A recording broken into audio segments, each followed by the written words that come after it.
Shalom sahabat Kalimatulu dimanapun berada. Apa kabar sahabat Kalimatulu semua? Saya berharap sahabat semua ada dalam keadaan sehat dan selalu di dalam pertolongan Tuhan kita Yesus Kristus. Terus dukung perkembangan channel ini dengan cara like, komen, dan subscribe.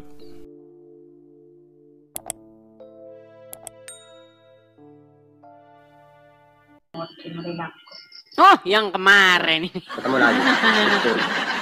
Yang kemarin. Iya. Kenapa Anda melarikan Iya. diri kemarin? Siapa yang lari? Sama kamu. Siapa itu yang lari? Jelas-jelas Anda lari Sama kemarin. Kamu itu. Iya sama habis sekarang sama kamu di tengah. Coba. Kemarin. Lara aja semua colong jeung arah ge. Tenang. Jangan surut. Tenang. Oke. Tenang. Kemarin kan kita ngobrol. Kamu kan nanya kepada saya, ya kan? Terus Iya. saya tanya kamu balik, kenapa kamu lari? Terus kamu bilang, orang Madura mana Yang ada yang lari? apa? Ternyata kamu lari. Sama kamu yang diturunkan tuh. Sama Diturunkan kamu yang dari saya. mana? Sungguh nekatnya. Aku minta naik lagi. Nggak ada kamu ngajukan permintaan naik lagi. Bohong aja. Oh, gak ada bohong kamu tidak diterima sama kamu. Tadi saja aku minta naik sama kamu ditolak itu. Baru kedua kalinya diterima. Tadi kapan? Saya tanya dulu. Tadi kapan? Cak Perdi. ini. Sebentar. Cak Rusdi. Oh, Cak Rusdi. Barusan. Cak Rusdi, Oh, kapan Cak tadi Anda Edis. mengajukan permintaan naik? Apa? Barusan ini. Kedua kalinya baru kamu naikkan setelah aku paksa itu. Oh, paksa. Oh, paksa. Dengar ya, sebentar. Saya lihat dulu. Ini yang mengajukan permintaan naik ini 96 orang. Ditolak sama kamu barusan. Cara Terus menolaknya saya paksa, bagaimana? minta lagi, baru kamu dinaikkan itu. Cara menolaknya bagaimana? Cara menolaknya kamu yang tahu. Oke lah, baiklah. Oke. Kemarin kan Anda saya tanya nih, Muhammad itu meninggalnya karena apa? Kan kita putus di situ saya kan? tanya, Paulus, iya, saya tenang. tanya juga. Jangan katanya Betul, orang Madura iya. pemberani, giliran ditanya kok lari. Iya. Kenapa kok lari ditanya? Baru ditanya doang aja lari. Bila perlu kamu langsung. Ya sudah. Langsung offline sama Sekarang- saya itu. sekarang berani nggak Itu. ditanya? Bila perlu itu. Berani nggak ditanya? Apa? Takut kan? Oke. Kemarin Salib itu siapa itu? Kan kita belum lanjut selesai ya, kamu tenang. jawab. Kamu belum menjawab itu. Kita lanjut kan kemarin, kamu bilang Paulus itu matinya karena apa? Saya sudah jawab. Dia mati menurut literatur, tapi di luar Bible ya. Menurut sejarah-sejarah Kristen, dia meninggal itu dengan cara dihukum pancung. Nah, terus kamu bilang, bukankah itu hina itu mati seperti itu? Terus saya bilang, yang hina itu yang mati di tangan wanita. Jadi, Sekarang saya tanya dulu. Jangan lari. Katanya orang Madura katanya nggak mau lari. Oke, sekarang saya tanya. Muhammad mati di tangan wanita, betul atau enggak? Enggak sih ini masalah. Sebentar. Muhammad meninggal di tangan wanita, bener nggak? Bener nggak Muhammad mati di tangan wanita? Iya, ada namanya istrinya itu. Coba. Kenapa Muhammad mati di tangan wanita? Aja kamu itu. Kenapa Muhammad mati di tangan wanita? Ya mati sudah takdirnya dari Allah itu. Oke, mana lebih bermartabat? Enggak, sekarang saya Berarti istrinya yang membunuh Muhammad. Sebentar, berarti istri Muhammad yang membunuh Muhammad. Rasul Paulus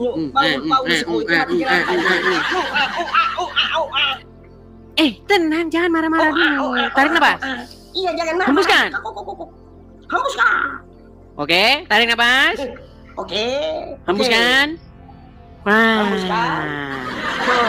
Oke. Rusdi, coba. Kenapa Muhammad bisa mati di tangan wanita? Rasul Paulus itu kenapa itu kok mati dipancung itu? Karena menurut literasi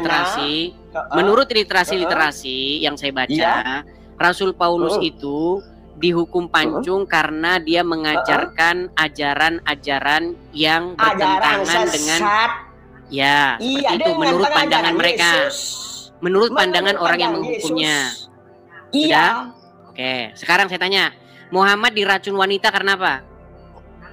Itu bukan urusan saya itu. Urusan saya. Bukan urusan saya. Itu kamu namanya pengecut namanya. Bukan urusan saya. Kamu tuh siapa tuh? Kalau Nabi Muhammad itu mati, itu wajar. Diracun betul nggak? Kena racun wajar. Ya, yang meracun wanita nggak? Karena beliau manusia. Yang meracun wanita bener nggak? Tuhanmu mati terkutuk di tiang salib digantung. Yang meracun wanita benar atau tidak? Tidak wajar itu. Yang mati terkutuk di tiang salib itu siapa itu? Sebentar, yang meracun wanita benar atau tidak? Yang bangkit dari kuburan itu hantu apa Tuhan? Takut dia ditanya kan? Katanya orang Madura tidak akan lari, ternyata ditanya langsung mencret. Lari. Iya. Kenapa Anda lari dari pertanyaan saya? Kalau aku turun berarti kamu yang nurunkan. Aku tidak akan turun kamu. Ya sudah. Kan kamu sudah nanya tentang Paulus. Sampai online aku siap. Lari kemana-mana mau ngeles. Mau ngeles. Oke. Kita bahas mengenai Paulus dan Muhammad, betul? Dari orang kafir seperti kamu. Kita bahas Paulus dan Muhammad, betul? Ya, oke. Siapa Tuhannya Paulus? Baik. Tuhannya Paulus siapa? Jangan ke situ dulu. Kita selesaikan dulu satu. Satu-satu dulu kita selesaikan. Paulus tadi kan sudah saya jawab, meninggal karena dihukum pancung. Kenapa dia dihukum pancung? Terhormat itu, karena pemerintah. Bisa saya bicara? Dihukum pancung itu terhormat. Bisa saya bicara? Silakan bicara. Silakan bicara. Kenapa dia dihukum pancung? Karena menurut pemerintahan pada saat itu, dia mengajarkan ajaran-ajaran yang bertentangan dengan prinsip-prinsip atau yang diyakini oleh negara pada waktu itu. Oke. Nah, sekarang saya tanya kepada Anda. Kenapa Muhammad diracun? Bentar dulu, ini kan belum selesai ini. Kenapa kamu langsung gelagapan kalau ditanya Muhammad diracun? Masalah Paulus kan belum selesai ini. Pertanyaan di mana belum selesainya? Coba, di mana belum selesainya? Paulus itu siapa yang angkat Paulus sebagai rasul itu? Yesus sendiri. Yesus sendiri kan sudah terangkat apa tidak itu? Apa belum? Ya. Yesus masih ada nggak itu? Ketika Yesus sudah terangkat ke surga, saya bacakan. Saya pakai dalil. Bentar. Kita tunjukkan dalilnya, ya. Bagaimana kisah pertobatan Paulus dan Paulus diangkat menjadi rasul oleh Tuhan Yesus, ya. Itu ada di dalam nih. Sabar.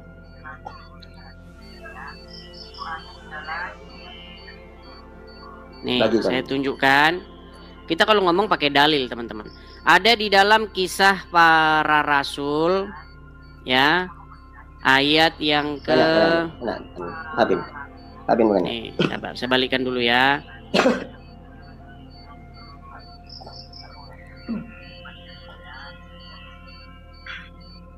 Masuk orang aku. Nih, kisah pertobatan Paulus itu ada di dalam kisah para rasul pasal yang ke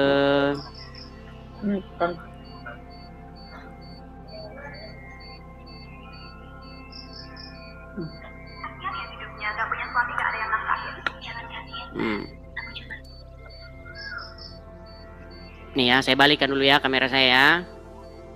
Ini agak panjang. Nih. Kisah Pak, kita mulai dari yang pasal ke-8 ya. Nanti Anda sudah tanya, nanti kalau saya tanya balik Anda jangan lari nih kan. Katanya orang Madura kan nggak bisa lari kan? Iya kan? Nggak bisa lari. Ya, baik. Nih, saya bacakan. Oke, saya bacakan nih.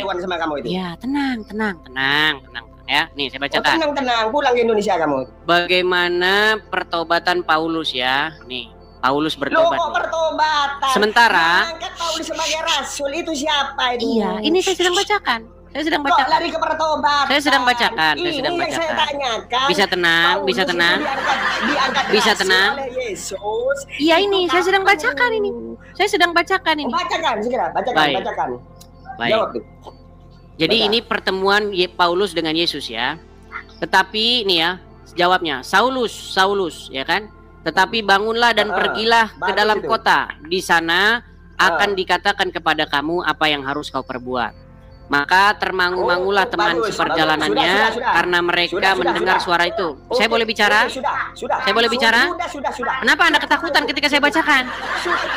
Enggak takut, cukup sudah. Nah, perhatikan. Damsyik, di Damsyik ada seorang murid Tuhan bernama Ananias. Firman Tuhan kepadanya dalam suatu penglihatan. Ananias jawabnya, "Ini aku Tuhan." Firman Tuhan, "Mari, pergilah ke jalan yang bernama Jalan Lurus dan carilah di rumah Yudas seorang dari Tarsus yang bernama Saulus. Ia sekarang sedang berdoa." Dan dalam suatu penglihatan ia melihat bahwa seorang yang bernama Ananias masuk ke dalam dan menumpangkan tangannya ke atasnya supaya ia dapat melihat lagi. Jawab Ananias, "Tuhan, dari banyak yang telah kudengar tentang orang itu, betapa banyaknya kejahatan yang dilakukannya terhadap orang-orang kudus-Mu di Yerusalem. Ia datang kemari dengan kuasa penuh dari imam-imam kepala untuk menangkap semua orang yang memanggil nama-Mu. Tetapi firman Tuhan, pergilah, sebab orang ini adalah alat pilihan bagiku untuk memberitakan namaku kepada bangsa-bangsa lain serta raja-raja dan orang-orang Israel." Nah, jelas ya? Jelas. Jadi siapa yang mengutus Paulus? Siapa yang mengangkat Paulus menjadi rasul? Utusannya adalah Tuhan Yesus. Coba. Sekarang boleh saya nanya balik? Coba baca. Takut. Yohanes 17 ayat 3. Takut kan ditanya, udah saya bilang mereka ini teman-teman takut ditanya. Itu pembuktian bahwa gimana? Itu adalah rasul. Berani saya tanya tentang Muhammad, berani? Baca Yohanes 17 ayat 3. Katanya orang Madura nggak akan takut kalau ini. Ditunjukin pertanyaan saja udah mencret gimana? Baru ditunjukin pertanyaan mencret gimana? Gimana, berani nggak ditanya? Berani nggak ditanya? Baca Yohanes 17. Katanya orang Madura tidak akan lari. Kemarin udah lari, sekarang nggak berani lagi. Mencret ditanya. Kamu datang ke sini. Berani nggak? Tidak perlu kamu datang ke Indonesia sini. Ketemu sama saya. Berani nggak kamu ditanya tentang Muhammad? Berani nggak kamu datang ketemu sama saya? Kenapa tidak berani? Kamu dengar. Tenang. Di sini kita tidak membahas yang lain. Di sini saya membahas mengenai agama. Sekarang kamu berani nggak ditanya tentang Muhammad? Iya. Yohanes 17 ayat 3 dibaca dulu. Kenapa kamu nggak berani ditanya tentang Muhammad? Yohanes 17. Kenapa kamu tidak berani baca Yohanes 17 ayat 3? Ini sudah kamu tanya bagaimana Paulus, siapa yang mutusnya jadi rasul, sudah saya baca semua.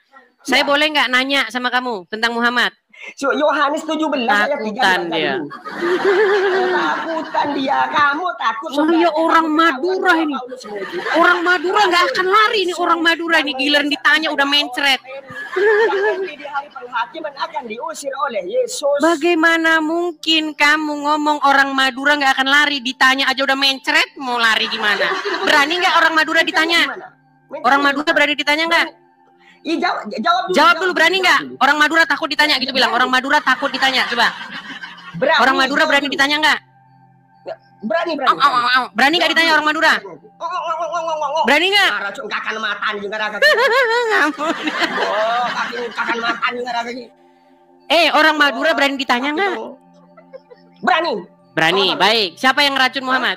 Apa kamu? Siapa yang ngeracun Muhammad? Baca. Orang kafir seperti kamu itu. Orang kafir siapa namanya? Ya tidak tahu, pokoknya orang kafir itu. Oke, kenapa Muhammad mati di tangan wanita? Kenapa wanita yang meracun Muhammad? Ya, itu urusan Allah itu. Urusan Allah. Urusan Allah. Tanya urusan Allah. Urusan ajal itu. Jawaban apa? Jawaban kayak gitu, urusan Allah. Inilah teman-teman, besar omongan, kemampuan nol. Yang mati di tiang salib. Omongan doang gede, kemampuan nol. Masa ditanya urusan Allah gimana? Urusan Allah. Masa ditanya urusan Allah? Urusan Allah. Yang mati dari kuburan urusan itu Allah. Apa Tuhan itu? Urusan Allah. Ya, yang mati yang keluar dari kuburan itu urusan Allah. Oh, yang mati Urusan Allah udah dibilang urusan Allah kok gimana? Dari kuburan, oh itu Tuhan apa hantu? Kayak beginilah teman-teman. Kemampuan Ya, begini, zong, teman-teman. tapi sok-sokan So, saya kamu tidak akan yang mati zong. kalau ditanya. Giliran ditanya urusan Allah. Apa kamu?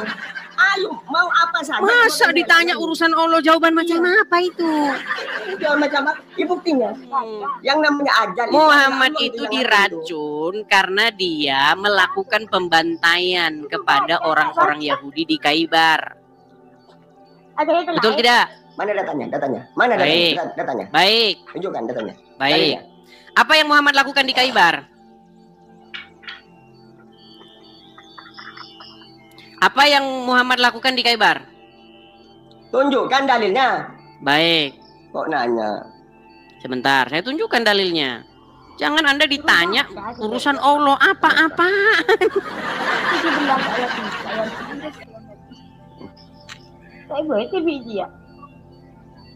Baik, kita bukakan ya. Kita putarkan ini. Kalau saya yang ngomong nanti tidak berani dia. Jadi kita bicarakan ya. Perhatikan. Ya. Mendengarkan nih. Loh, kok itu yang dijadikan dalil kamu, Des? Kamu apa itu? Dia bukan dalil itu, Des. Itu bukan dalil, Des. Bukan dalil itu. Wah, dimuatkan muka sama si Edi Sidak Butar itu. Tapi sempat tertelan sedikit. Tahun 7 Nabi diracun. Bukan dalil itu, tahu? Tahun 10, tahun 11, 3 tahun 3 bulan. Apa kamu bertuhan pada itu? Nabi cerita ke Aisyah. Sudah tidak laku Paulusnya. Sisa-sisa racun. Yahudi, sahabat Nabi yang makan di sebelah mati kontak mati syahid. Mereka ingin meracun Nabi SAW, tapi Allah masih melindungi. Nabi yang lain mereka bunuh. Itulah jahatnya Yahudi. Jahatnya Wahyudi. Ngapain Muhammad di Khaybar? Coba, apa dia di Khaybar ngapain? Yang ku minta itu dalil, Des, bukan ceramah, Des. Oke, baik. Kita tunjukkan ya dalil. Jadi jadi Abdul Somad kalau ceramah tanpa dalil. Bukan urusan saya tuh. Bukan Abdul urusan Somad Bukan urusan saya. urusan Allah, bukan urusan saya. Ini aja dia kalau ditanya. Udah, aduh kau. Apa dalilnya? Apa alasannya perempuan yang meracun Muhammad? Urusan Allah. Enggak, yang keluar dari kuburan itu siapa? Abdul Somad berceramah berdasarkan apa? Bukan urusan saya. Yang keluar dari kuburan itu hantu apa tuh? Hantu. Urusan Allah. Yang keluar dari kuburan itu Urusan Tuhan Allah. apa hantu itu? Urusan Allah. Urusan Allah semua itu. Itu Tuhan kamu kan? Urusan Allah udah dibilang kok. Itu Tuhan kamu kan yang Urusan bagi dari Allah. kuburan itu kan? Urusan Allah. Yang datang pada Paulus itu Yesus asli apa? Yesus palsu Urusan tulis. Allah. Urusan Allah itu. Udah dapat jawaban lagi ya. Jawaban apa? Jawaban kok urusan Allah. Saya tidak tahu. Itu namanya kamu naik ke sini modal nekat. Modal nikah, kamu tidak bisa jawab. Muhammad di Khaybar, dia itu melakukan pembantaian. Muhammad di Khaybar itu membunuh orang-orang Wahyudi. Makanya dia diracun. Jangan nanya contoh orang yang seperti itu, jangan. Jadi Nabi Muhammad perilaku dan tindakannya itu ada maksud tertentu, nggak sembarangan. Nggak sembarangan. Baiklah. Iya, nggak sembarangan. Oke, karena baik. Oke lah, kita inikan saja. Semuanya Kita dituntun sama Allah. Ya iya, itu kepercayaan kita. Kalau kepercayaannya Kristen beda, nggak mungkin dia percaya. Saya juga nggak bakal percaya Yesus. Yesus itu manusia, bukan Tuhan. Kayak gitu. Itu aja diulang terus sama dia. Ya, baik. Jadi kalau menurut Anda tadi Muhammad itu tidak berdosa ya? Nggak berdosa. Nggak berdosa. Baik. Saya tunjukkan lagi ya. Saya balikan lagi kamera saya ini Bang ya. Baik. Nih. Ini Al-Quran bukan Bang? Semuanya yang tadi dua itu kejawab sama. Ya nggak apa-apa lah. Nggak apa-apa ya kejawab. Oke. Ini Al-Fat 2 ayat 2 ini Al-Quran atau bukan? Itu HP tapi isi Al-Quran. Kalau Al-Quran saya tunjukin nih. Al-Quran. HP tapi ada Al-Quran di situ, Bang? Ada dong, saya Islam. Bisa dibuka. Punya Al-Quran setiap ada artinya, ada tafsirnya semuanya. Coba buka, Bang. Coba buka surah Al-Fat ayat yang kedua coba. Ya udah di situ aja. Nah, yang sudah ada di sini aja. Soalnya saya baik, belum wudu, baik. Ya, belum bersuci. Oke, baiklah. Baca Kita turuti kemauan suci, mereka ya. kita juga harus suci ya. Nggak boleh asal. Baik. Kita turuti lah ya. Oke, coba nih. Surat Al-Fat ayat 2. Coba Anda yang baca coba. Allah memberikan ampunan kepadamu Muhammad atas dosamu yang lalu dan yang akan datang serta menyempurnakan nikmatnya atasmu dan menunjukkan ke jalan yang lurus. Oke, tadi Anda bilang Muhammad tidak berbuat dosa, betul? Enggak berdosa karena sudah diampuni. Jadinya tadi dia itu bikin sudah dosa diampuni itu kan? Allah memberikan ampunan. Dia tidak melakukan dosa. Terus kenapa diampuni dari dosanya kalau nggak melakukan dosa? Itu kalaupun melakukan dosa itu sudah pasti diampuni. Iya, berarti dia melakukan dosa nggak? Iya. Tadi Anda bilang nggak melakukan dosa. Iya, misalkan Nabi Muhammad ini misalkan ya Nabi Muhammad melakukan dosa. Kan sudah saya bilang teman-teman. Tapi Nabi Muhammad tidak mungkin seseorang itu waras, tapi di detik yang sama dia itu Islam. Nggak mungkin. Karena apa? Karena kalau dia belajar agama Islam, pasti dia akan meninggalkannya. Bang, tadi Anda katakan Muhammad tidak berbuat dosa, betul? Iya. Oke, di sini Muhammad diampuni nggak dari dosanya? Iya, itu. Oke, kalau diampuni dari dosanya, berarti dia berbuat dosa nggak?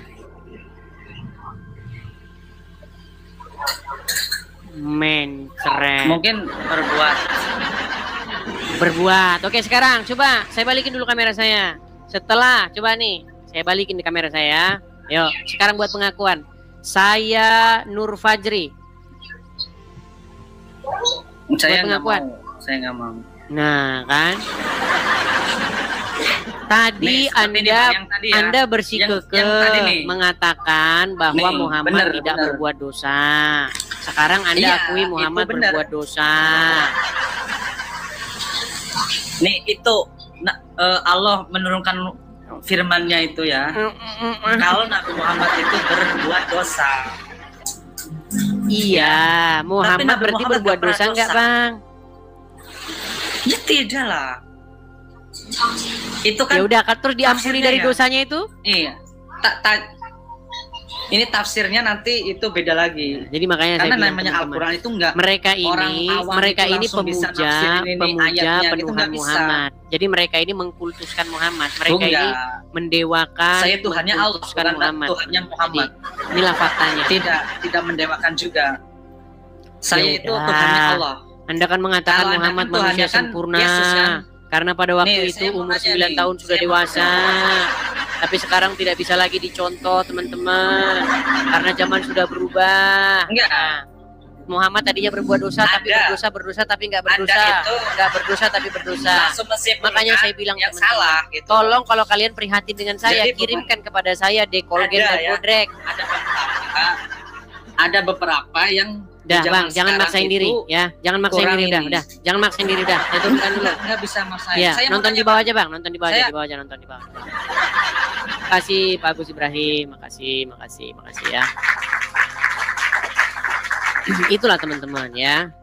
Jadi pengalaman saya diskusi dengan orang Islam itu sudah panjang. Dan saya tidak hanya berdiskusi dengan 100, 200, 1000 orang Islam. Mungkin sudah puluhan ribu orang Islam yang saya ajak diskusi. Dan semuanya itu seperti itu. Makanya saya simpulkan, tidak ada orang Islam itu yang ngerti agama Islam. Itu nggak ada. Ya, yuk silakan. Naiklah satu muslim lagi. Naik. Kemudian bantahlah perkataan saya itu. Yuk. Kita kasih naik ada Dila.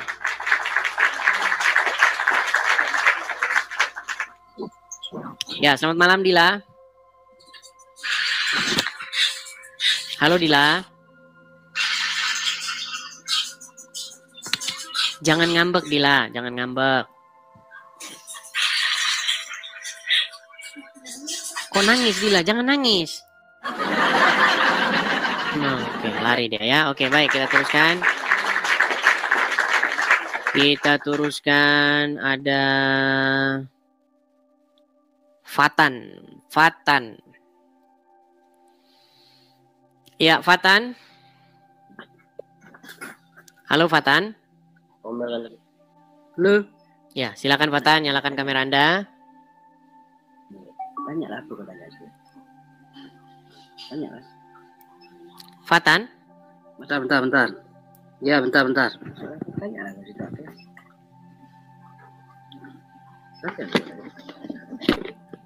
Ya, Fatan, Anda ini Muslim atau bagaimana? Muslim? Muslim. Ya, Muslim. Ya, apa yang mau Anda utarakan? Silakan. Jangan merokok, Fatan. Fatan, jangan merokok. Oh, sorry. Ya, apa yang mau Anda sampaikan? Ini, mohon maaf sebelumnya. Kenapa kok situ selalu menghina Islam gitu? Menghinanya di mana coba? Kasih contoh di mana yang saya lakukan merupakan penghinaan terhadap Islam, silakan. Ya di situ kan ada, saya lihat itu kan cerita dalam Nabi. Menghinanya, Bang, menghinanya di mana? Aduh. Menghinanya itu di mana, Bang? Muhammad menikahi anak di bawah umur 6 atau 7 tahun. Di mana saya menghinanya? Kalau itu saya rasa bukan menghina, bukan menikahi itu. Baik, saya suruh Anda baca ya. Makanya Bang, makanya saya bilang alasan Anda Islam itu Bang, karena Anda nggak ngerti itu agama Islam. Kalau Anda mau belajar agama Islam, besok pagi Anda udah nggak percaya lagi sama agama Islam. Kalau di situ mengatakan saya tidak mengerti dengan agama Islam, berarti saya bukan Islam. Sekarang kalau Anda paham dengan Anda cerita itu agama Islam karena Islam? Anda, tenang Bang, tenang ya, tenang. Anda Ya. itu Islam karena Anda tidak pernah mempelajari agama Islam itu apa. Makanya Anda Islam. Kalau saya boleh tanya, kalau di situ bisa mengatakan saya tidak belajar agama Islam. Sekarang saya mau tanya apa itu Tadi Islam? barusan, baik, saya buktikan. Tadi barusan Anda katakan tidak menikahi Aisyah kan? Betul nggak? Ya. Nih, saya tunjukkan hadisnya. Kalau saya katakan itu bukan menikahi itu. Oke, bukan menikahi. Baik. Nih ya. Ini mengenai hadis yang menceritakan tentang Aisyah dan Muhammad. Coba bacakan. Aku. Nggak nampak nih, kurang jelas. Baik, Ya. saya perbesar. Ya di Aku. situ aja yang bacanya. Ya. Kalau saya yang baca, nanti saya lagi yang ngerti agama Islam, Bang. Yo, aku. Jangan lari, Bang. Jangan lari. Ya, Aku. enggak lari nih. Oke, aku. Dinikahkan? Nah, dinikahi, Bang. Nabi. Dinikahi. Tadi Anda bilang nggak menikah. Ya. Abang jangan salah tafsiran dari bahasa di situ, Bang. Dinikahi berarti apa? Dinikahi itu banyak, Bang. Luas, dalam arti kata dinikah itu luas. Harus belajar nahu sorob dulu berarti ini ya. Nabi- Harus belajar nahu sorob, mantek, balaghah itu ya. Harus belajar itu dulu ya. Ya, bukan masalah nasoroknya. Ya sudah, coba. Abang juga harus ngerti Gini bahasa aja, di situ. saya baca dulu ya, saya baca dulu ya. Gini, umat muslim kan malas membaca, jadi saya bacakan. Aku dinikahi oleh Nabi Shallallahu Alaihi Wasallam saat aku berusia 6 tahun.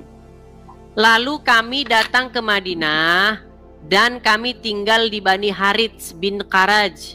Lalu aku menderita sakit sehingga rambutku rontok. Kemudian banyak lagi. Lalu ibuku Ummu Ruman mendatangiku dan seterusnya. Ini panjang nih hadisnya nih. Ya sekarang saya mau tanya, terus, Bang. Jangan merokok terus, Bang. Coba. Saya kalau nggak merokok ini nggak bisa nih, Bang. Iya, pantesan akal Anda tertutup Karena saya nikotin. Karena saya sambil ngopi juga ini. Baik, Jadi saya biar balik kita kamera enak saya ya. sharingnya gitu, Bang. Saya Saya balik kamera saya. Tapi Anda bagus. Sekarang lah, saya mau tanya, Bang. Gini Bang, enggak sebentar sekarang saya tanya. Saya mau tanya. Tadi kan Anda bilang Ya. tidak dinikahi. Ya. Ternyata ketika baca hadisnya dinikahi, betul? Ya. Nah, ketika Sekarang saya kita balik katakan lagi, Muhammad menikahi anak di bawah umur, menikahi anak kecil, terus kenapa Anda bilang saya itu menghina? Gimana? Ketika saya mengatakan bahwa Muhammad menikahi anak di bawah umur, di manakah saya menghina? Saya cuma meluruskan, Bang. Oke, yang mana yang mau diluruskan? Yang menikahi anak di bawah Masalah umur itu? dinikahi itu tadi. Ya. Terus itu bukan dinikahi? Tadi. Masalah tadi dinikahi Nabi. Terus Ya? bukan dinikahi tadi? Itu bukan dinikahi. Kalau Terus menurut diapain? saya. Sekarang saya mau tanya sama Abang. Sebentar dulu, diapain? Pada Itu zaman- dikonfirmasi dulu. Anda kan bilang bukan Ya. dinikahi, lalu diapain? Diselamatkan itu. Bukan dinikahi itu. Diselamatkan Kalau dari dinikahi apa? Berarti ditiduri. Diselamatkan dari apa? Diselamatkan daripada zaman-zaman jahiliyah. Kalau Abang mau tahu, mau ngerti, mau Zaman paham. jahiliyah. Makanya gini Bang, saya cuma pesan satu begini. Kalau Anda mau belajar agama Islam dalam satu malam saja, percaya omongan saya, pegang omongan saya, keesokan paginya Anda akan bungkus itu hadis, bungkus Al-Quran, telepon tukang loak. Halo Pak, datang ke rumah saya, tolong angkut buku-buku ini, bawa pergi dari rumah saya. Itu yang akan Anda lakukan Abang kalau itu Anda mau menghina. belajar. Abang di satu sisi itu sudah menghina, dibungkus. Loh, kok menghina? Kalau kami tidak ada cerita itu dibungkus. Buktinya Anda itu tidak kami menerimanya. pelajari. Sebentar, setelah Anda saya Loh, saya tunjukkan tidak- hadisnya, sekarang Anda tidak saya mau mempercayainya kan? Sekarang saya mau tanya, itu dibuat dari siapa itu? Dibuat dari siapa? Hadis itu dibuat dari siapa? Bukhari dan Muslim, Sahih Bukhari dan Sahih Muslim. Oh. Nggak bisa Siapa percaya. itu Bukhari? Itu dipalsukan dulu. Itu siapa? Nah, makanya betul yang saya bilang, ketika Anda pelajari, pasti akan Anda buang kan dari rumah kan? Itu bukan Buktinya Anda dibuat. sudah marah-marahin Bukhari, Anda sudah marah-marahin Sahih Muslim kan? Tanggal pala lo. Kalau Abang berani, Abang duduk di sini. Datang ke Pontianak. Kalau Abang biar Abang ngerti, biar Abang paham. Bedanya apa kalau ngomong di sini Itu dengan ngomong hadis. di Pontianak? Itu hadis dibuat dijiplak dengan orang-orang pintar. Berarti perlu dibuang dari rumah orang Islam kan? Oh, enggak perlu dibuang. Terus buat apa kalau Dipelajari begitu? ya boleh. Diapain? Buat Hanya apa? dipelajari orang-orang yang kurang penafsirannya, yang kurang paham, Bang. Berarti Maka isi saya di hadis sini, ini maka benar saya atau salah? katakan, saya luruskan. Berarti hadis ini benar atau salah? Gimana? Kalau saya, menurut saya itu salah di situ. Ah. Bahasanya di situ itu Karena Kalau salah, saya- berarti kalau saya oke. mengatakan di situ, Kalau Nabi salah isinya, menyelamatkan. tenang. Kalau isinya salah, untuk apa ada di rumah? Cukup hanya dipelajari. Kalau menurut saya, Berarti menyesatkan nggak buku ini? wah, dia tidak menyesatkan, cuman mempelajari itu boleh, kita mengetahui, Udah saya bilang teman-teman, kita kaji. mustahil seseorang itu waras di detik yang sama dia percaya kepada itu. Aduh. Udahlah Bang ya. Saya memberi saran kepada Anda, suatu saat nanti ketika Anda mendalaminya, pasti nanti akan Anda bungkus itu buku karena isinya salah, Anda bungkus. Jangan sampai ini nanti dibaca oleh anak saya. Maka lebih baik sekarang juga saya suruh tukang loak untuk mengangkatnya dari rumah.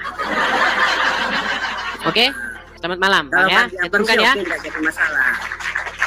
Nah, Ya, kalau saya bagi turunkan abang dulu, sih Bang. boleh. Anda malu-malu.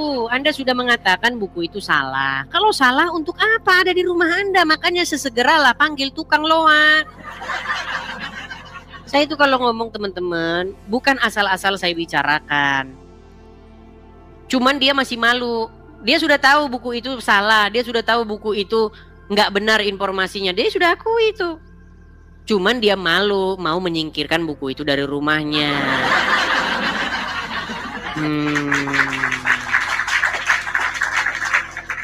Oke, kita kasih naik ada Zaki.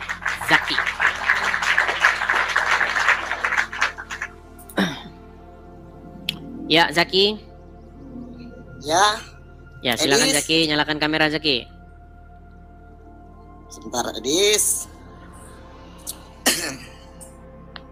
Zaki, saya ini dibilangin oleh beberapa muslim yang datang ke sini, sebagian ya. Sebagian ada yang mendukung saya, sebagian mengatakan kamu ini memfitnah. Katanya. Terus? Karena saya bilang, kalau kamu mempelajari Al-Quran dan hadis secara sungguh-sungguh, pasti nanti kamu akan panggil tukang loak untuk membawa buku-buku itu bersama mereka. Karena saya bilang begitu, dia marah sama saya. Dibilang katanya saya bahasanya memfitnah. Padahal dia sendiri sudah menolak buku itu. Tadi kamu nyimak lah kan ya. Gini, menurut kamu benar nggak Muhammad nikahin anak di bawah umur? Benar. Benar. Menurut dia tidak benar. Acik tadi ya? Iya, yang naik tadi. Yang katanya dari Pontianak. Katanya suruh saya ke Pontianak biar katanya ada jawabannya. Saya heran loh dengan orang-orang ini. Di sini sama di Pontianak itu memang beda gitu mulutnya.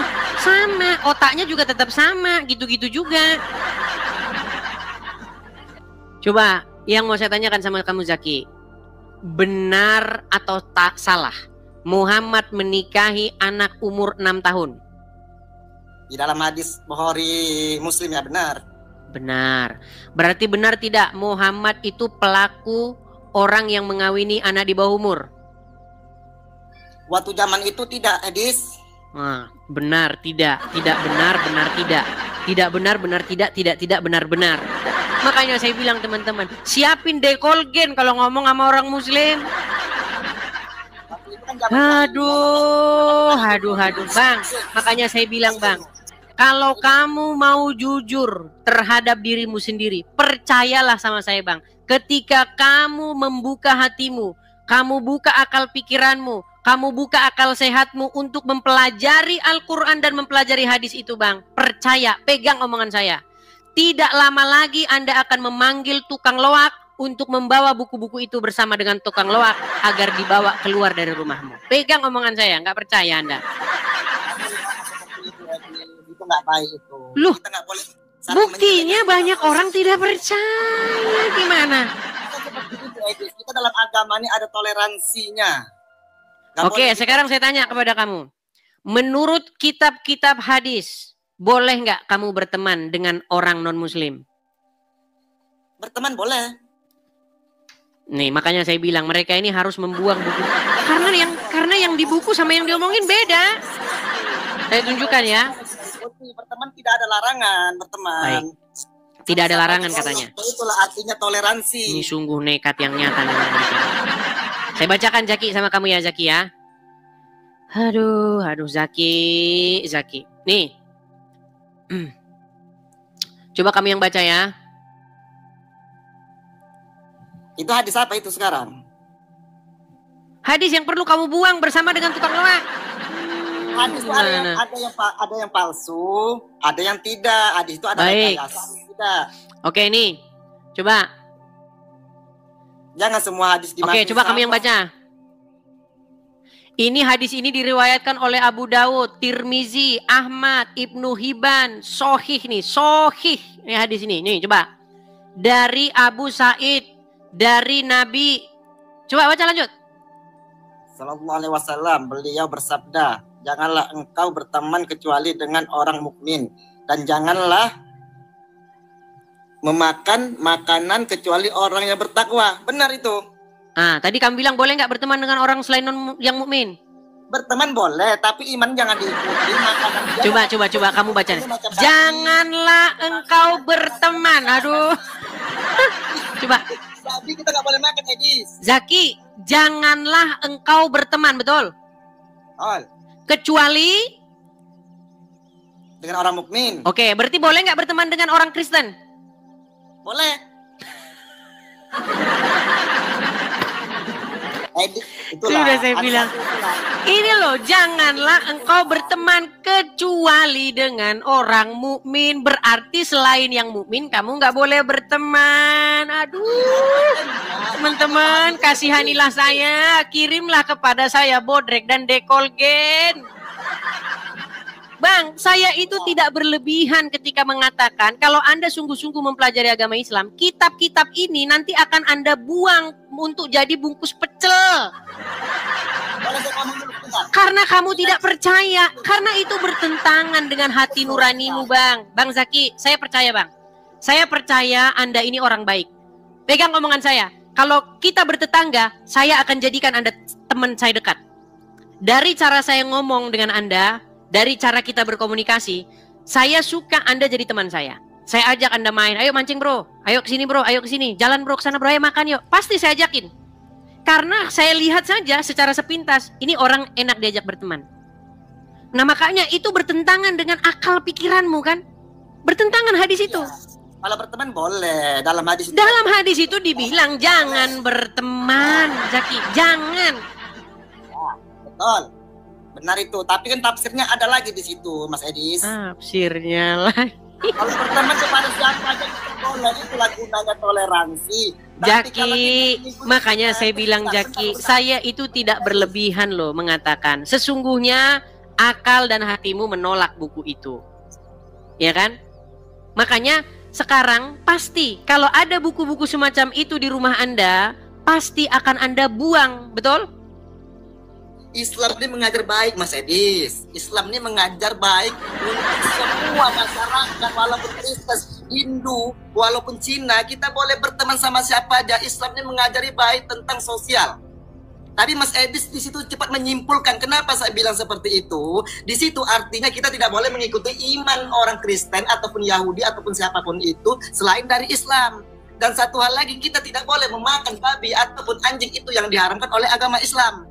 Seperti itu Mas Edis. Bang, untuk berteman saya sama Anda, Bang, saya boleh berteman. Bang, bukan makanannya orang Kristen yang dilarang Anda makan. Makanan Anda yang dilarang dimakan orang non-Muslim. Ada itu. Saya balikin lagi ya, saya balikin lagi. Oke.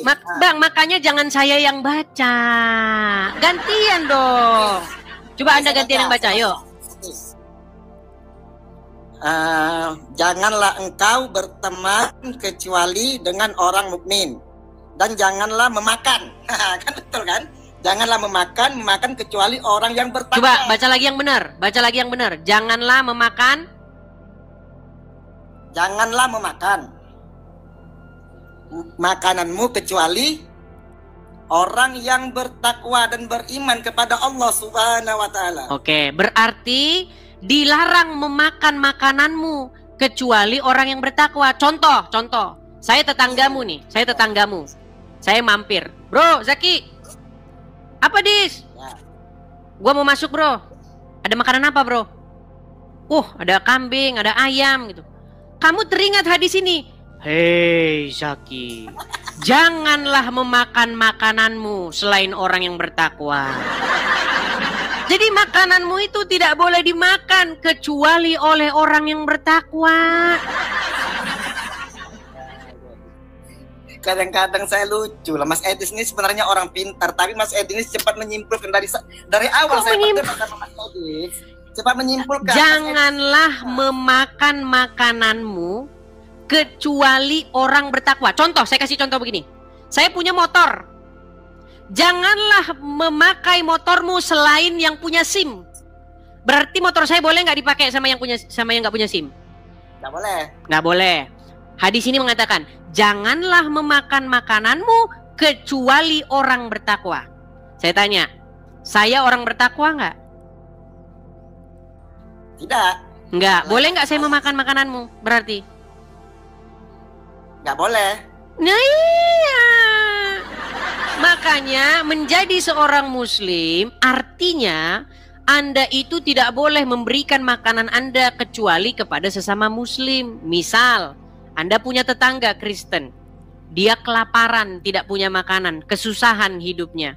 Nggak boleh kamu kasih dia makan. Lu nggak percaya, makanya saya bilang, Bang, kalau Anda belajar agama Islam secara mendalam, percayalah Anda akan mencari tukang loak untuk mengangkut buku-buku itu dari rumahmu. Mas Edis, kalau Mas Edis paham tentang Islam ini indah, Mas Edis. Sangat indah. Indah dari mana, Zaki? Sungguh nekat yang nyata Anda ini. Sama sekali. cepat menyimpulkan soal hadis itu, cepat kali menyimpulkan tentang kejelekannya saja. Bang, saya hanya menyatakan hadis itu apa adanya loh. Jangan berteman kecuali dengan orang mukmin. Benar. Contoh, kamu jangan berjalan kecuali dengan pria. Berarti saya boleh nggak berjalan dengan wanita? Tidak boleh kalau nggak. Hadis ini mengatakan kamu jangan berteman kecuali dengan orang mukmin. Berarti boleh nggak berteman dengan non muslim? Meninggal dunia. Susah jelasin sama Mas Edi. Ya susah, karena susah menipu diri sendiri. Ya, saya bilang Islam ini indah, Mas Edi. Mas Edi jangan suka menyimpulkan, nggak baik. Indahnya Islam itu adalah kalau mengucapkan syahadat masuk surga, walaupun berzina, walaupun mencuri. Tapi itu dicuci dulu di neraka. Boleh, tapi dicuci di neraka, nggak ada dicuci di neraka, Zaki. Oke lah Zaki, saya undang dulu muslim yang lain ya. Saya berharap itu aja lah harapan saya sama kamu. Coba sediakanlah waktumu untuk mendalami agama Islam. Setelah kamu mendalami agama Islam, pegang omongan saya itu. Pasti kamu akan segera membungkus hadis dan Qur'anmu itu supaya segera dibawa keluar dari rumahmu. Oke? Tobat Mas Edi, tobat. Nah, suruh saya tobat katanya. Kamu yang harus bertobat, Zaki. Mas Edi ngomong kan, tadi Mas Edi ngomong boleh berzina, boleh segala macam, nanti masuk surga juga. Tapi itu kita dicuci dulu di neraka. Nggak ada bilang dicuci di neraka hadisnya. Aduh, saya tunjukkan lagi ya dalilnya ya. Perhatikan. Aduh. Perhatikan. Saya bacakan hadisnya. Coba Mas Edis baca. Islam tuh indah Mas Edis. Kalau Mas Edis masuk Islam pasti bersih Mas Edis. Sungguh nekat yang nyata memang dia ini ya teman-teman ya. Aduh. Sekali-kali nih saya tampilkan hadisnya lagi nih. Katanya dicuci di neraka, nggak ada. Justru kalimat syahadat itu adalah jalan pintas tanpa dicuci di neraka. Nih. Saya lagi yang baca biar saya aja yang ngerti Al-Quran, yang ngerti agama Islam. Saya yang baca apa Mas Edis? Ya silakan, Anda yang baca, yuk. Telah menceritakan kepada kami Musa bin Ismail, telah menceritakan kepada kami. Langsung saja isinya, yuk. Telah bersabda Rasulullah Sallallahu Alaihi Wasallam, baru saja datang kepadaku utusan dari Rabbku, lalu mengabarkan kepadaku, atau beliau bersabda, telah datang mengabarkan kepadaku bahwa barang siapa yang mati dari umatku sedang dia tidak menyekutukan Allah dengan suatu apapun, maka dia pasti masuk surga. Aku tanyakan sekalipun dia berzina atau mencuri, beliau menjawab ya sekalipun dan berzina atau mencuri. Benar ya. Jadi asal dia, yang penting dia tidak menyekutukan Allah, mau dia berzina kek, mau dia mencuri, masuk surga, betul? Benar. Oke, di mana dicucinya? Tapi itu ada tafsir lagi Mas Edis. Tafsir itu kan bukan hadis. Hadisnya kan ini. Iya, tapi itu ditafsir lagi Mas Edis sama para ulama, itu ditafsir lagi, itu kita berarti Muhammad kurang lengkap. Berarti kurang lengkap di sini Muhammad. Bukan kurang lengkap, tapi ada tafsiran lagi loh, sayang, ngerti? Maksud saya tafsir lagi. Jadi apapun bunyi hadisnya harus dipelintir oleh mereka. Makanya saya bilang, Zaki, kalau kamu mau jujur Zaki, percayalah kepadaku Zaki. Dengan segera Anda akan membungkus kitab-kitab hadis ini dan membuangnya ke tong sampah. Aduh, Zaki. Kita dicuci lagi di neraka, digiling di neraka, habis dosa kita barulah dimasuki ke dalam surga. Itu juga ada hadis lagi hadis tambahan. Makanya teman-teman, selain mereka tidak percaya bahwa Al-Quran itu lengkap, mereka pun akan menambah-nambahi isi hadis. Mas Edis, itu ada tafsiran lagi. Di situ ada tafsiran lagi. Berarti enak kali lah umat Islam ini berzina, berdosa, mencuri segala macam kita. Loh iya, memang enak. Justru itulah indahnya agama Islam. Nih, ini saya putarkan lagi nih sampai kalian bosan. Dengar nih, dengar. Man qala la ilaha illallah Muhammadur Rasulullah dakhalal jannah.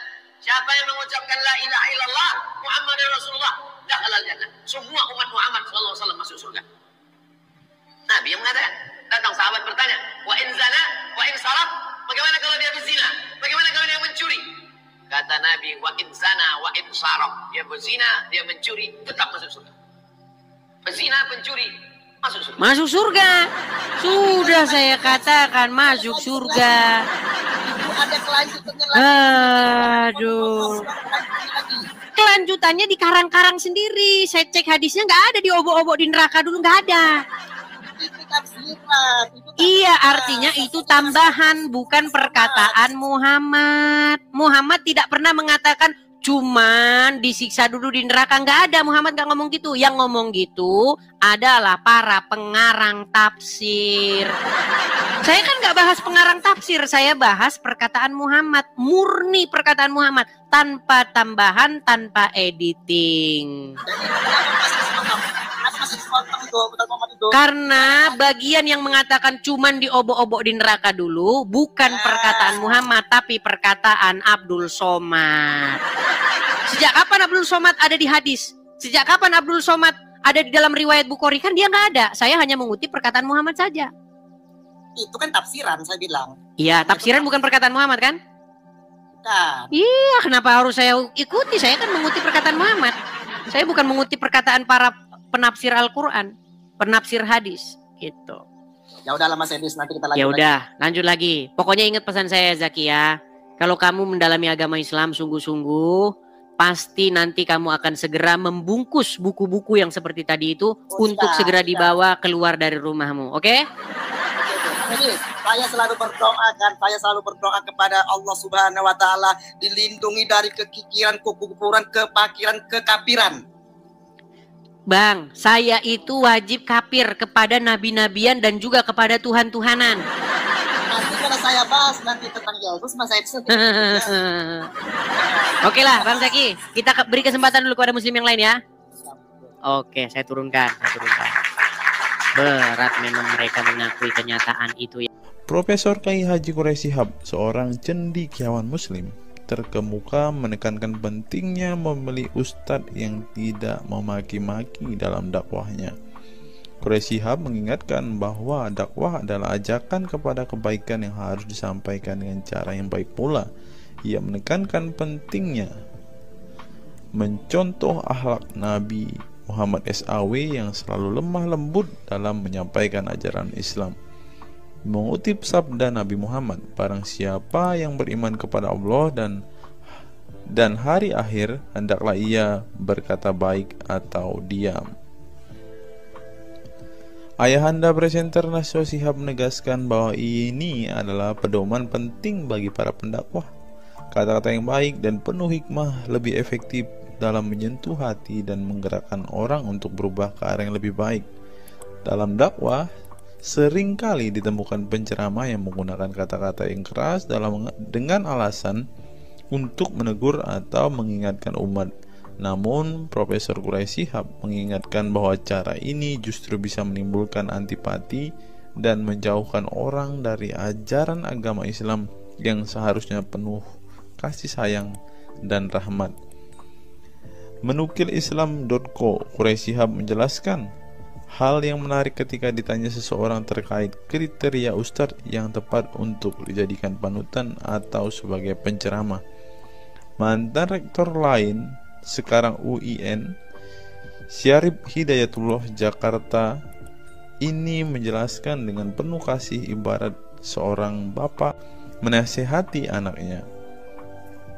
Pilihlah ustadz yang menganut paham moderat. Anda tidak akan mendengar makian, tutur mantan Menteri Agama ke-16 masa Presiden Soeharto ini. Quraisy Shihab menjelaskan bahwa ustadz yang wasatiyah akan terbuka untuk dikritik dan tidak fanatik dengan satu pandangan yang pandangan dan menilai pandangan yang orang lain salah. Quraisy menjelaskan bahwa Ustadz Wasatiyah akan terbuka untuk dikritik dan tidak fanatik dengan satu pandangan dan menilai pandangan orang lain salah. Ustadz yang Wasatiyah memahami bahwa jalan menuju agama itu besar dan memiliki jalan-jalan kecil untuk menuju jalan besar itu. Karena dalam rincian ajaran agama yang Tuhan tanyakan adalah hasilnya, misalnya 5 tambah 5 10, tapi bisa juga 7 tambah 3 lanjutnya. Salah satu ciri Ustadz yang Wasatiyah menurutnya adalah berpengetahuan luas. Ustadz yang berpengetahuan luas akan mampu menilai dan menghargai suatu pendapat, sedangkan ustadz yang sempit pengetahuannya akan mudah menyalahkan. Semakin luas pengetahuan seseorang, semakin besar toleransinya. Semakin sempit, semakin bodoh tandasnya. Nah, teman-teman muslim, silahkan kalian mau milih ustadz yang modelnya seperti ini. Karena ustadz yang berilmu itu seperti yang dikatakan oleh Bapak Quraisy Shihab ini, bahwa mereka pasti adalah orang yang sangat toleransi. Tetapi jika ustadzmu kamu dapati tidak bisa bertoleransi atau orang yang intoleran, maka mereka bisa dikatakan ustadz yang BODOH, kata Quraisy Shihab. Nah, pertanyaannya adalah, apakah Zuma termasuk standar ustadz yang baik atau ustadz yang toleran? Mari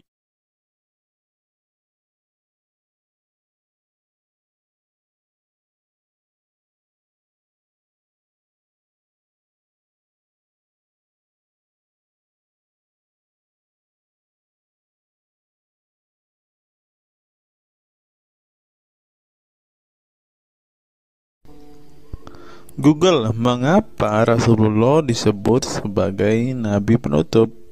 Apa alasannya? Alasannya mengapa Nabi SAW disebut Rasul terakhir adalah karena Allah SWT telah menunjukkan langsung sebagai penutup para nabi dan rasul. Hal ini tercantum dalam Al-Quran yang merupakan firman Allah. Di sini dituliskan, mengapa Muhammad atau Nabi SAW disebut Nabi terakhir? Mari kita baca ya. Katamul Anbiya merupakan salah satu julukan Nabi Muhammad yang berarti penutup para nabi, sesuai dengan firman Allah SAW dalam surat Al-Ashab ayat 40 yang berbunyi, artinya Muhammad itu sekali-sekali bukanlah bapak dari seorang laki-laki di antara kamu, tetapi dia adalah Rasul Allah dan penutup nabi-nabi, dan adalah Allah Maha mengetahui segala sesuatu. Nabi Muhammad SAW merupakan nabi terakhir yang Allah utus untuk menyempurnakan agama-agama sebelumnya.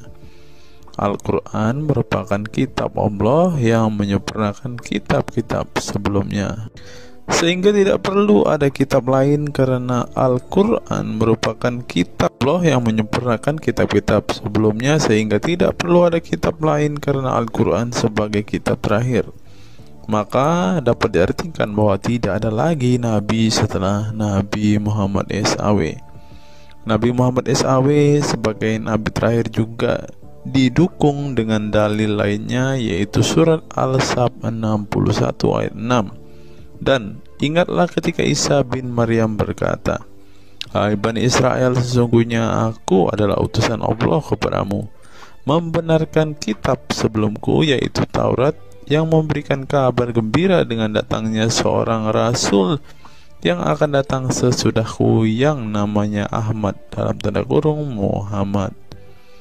Menurut Syekh Al-Zairi dalam kitab Al-Jawahir dan Al-Qalamiyah, alasan kenapa Nabi Muhammad SAW dijadikan nabi terakhir adalah hikmat adalah hikmah terputusnya para nabi itu untuk menyeru umat manusia agar beribadah kepada Allah, menunjukkan mereka ke jalan yang lurus dalam urusan kehidupan duniawi dan ukhrawi, memberitahu kepada mereka tentang hal-hal yang tidak dapat dicapai oleh penglihatan mereka, dan memberitahu keadaan yang pemikiran mereka belum sampai, dan menetapkan dalil yang meyakinkan serta menghilangkan syubhat keserupaan yang tidak benar.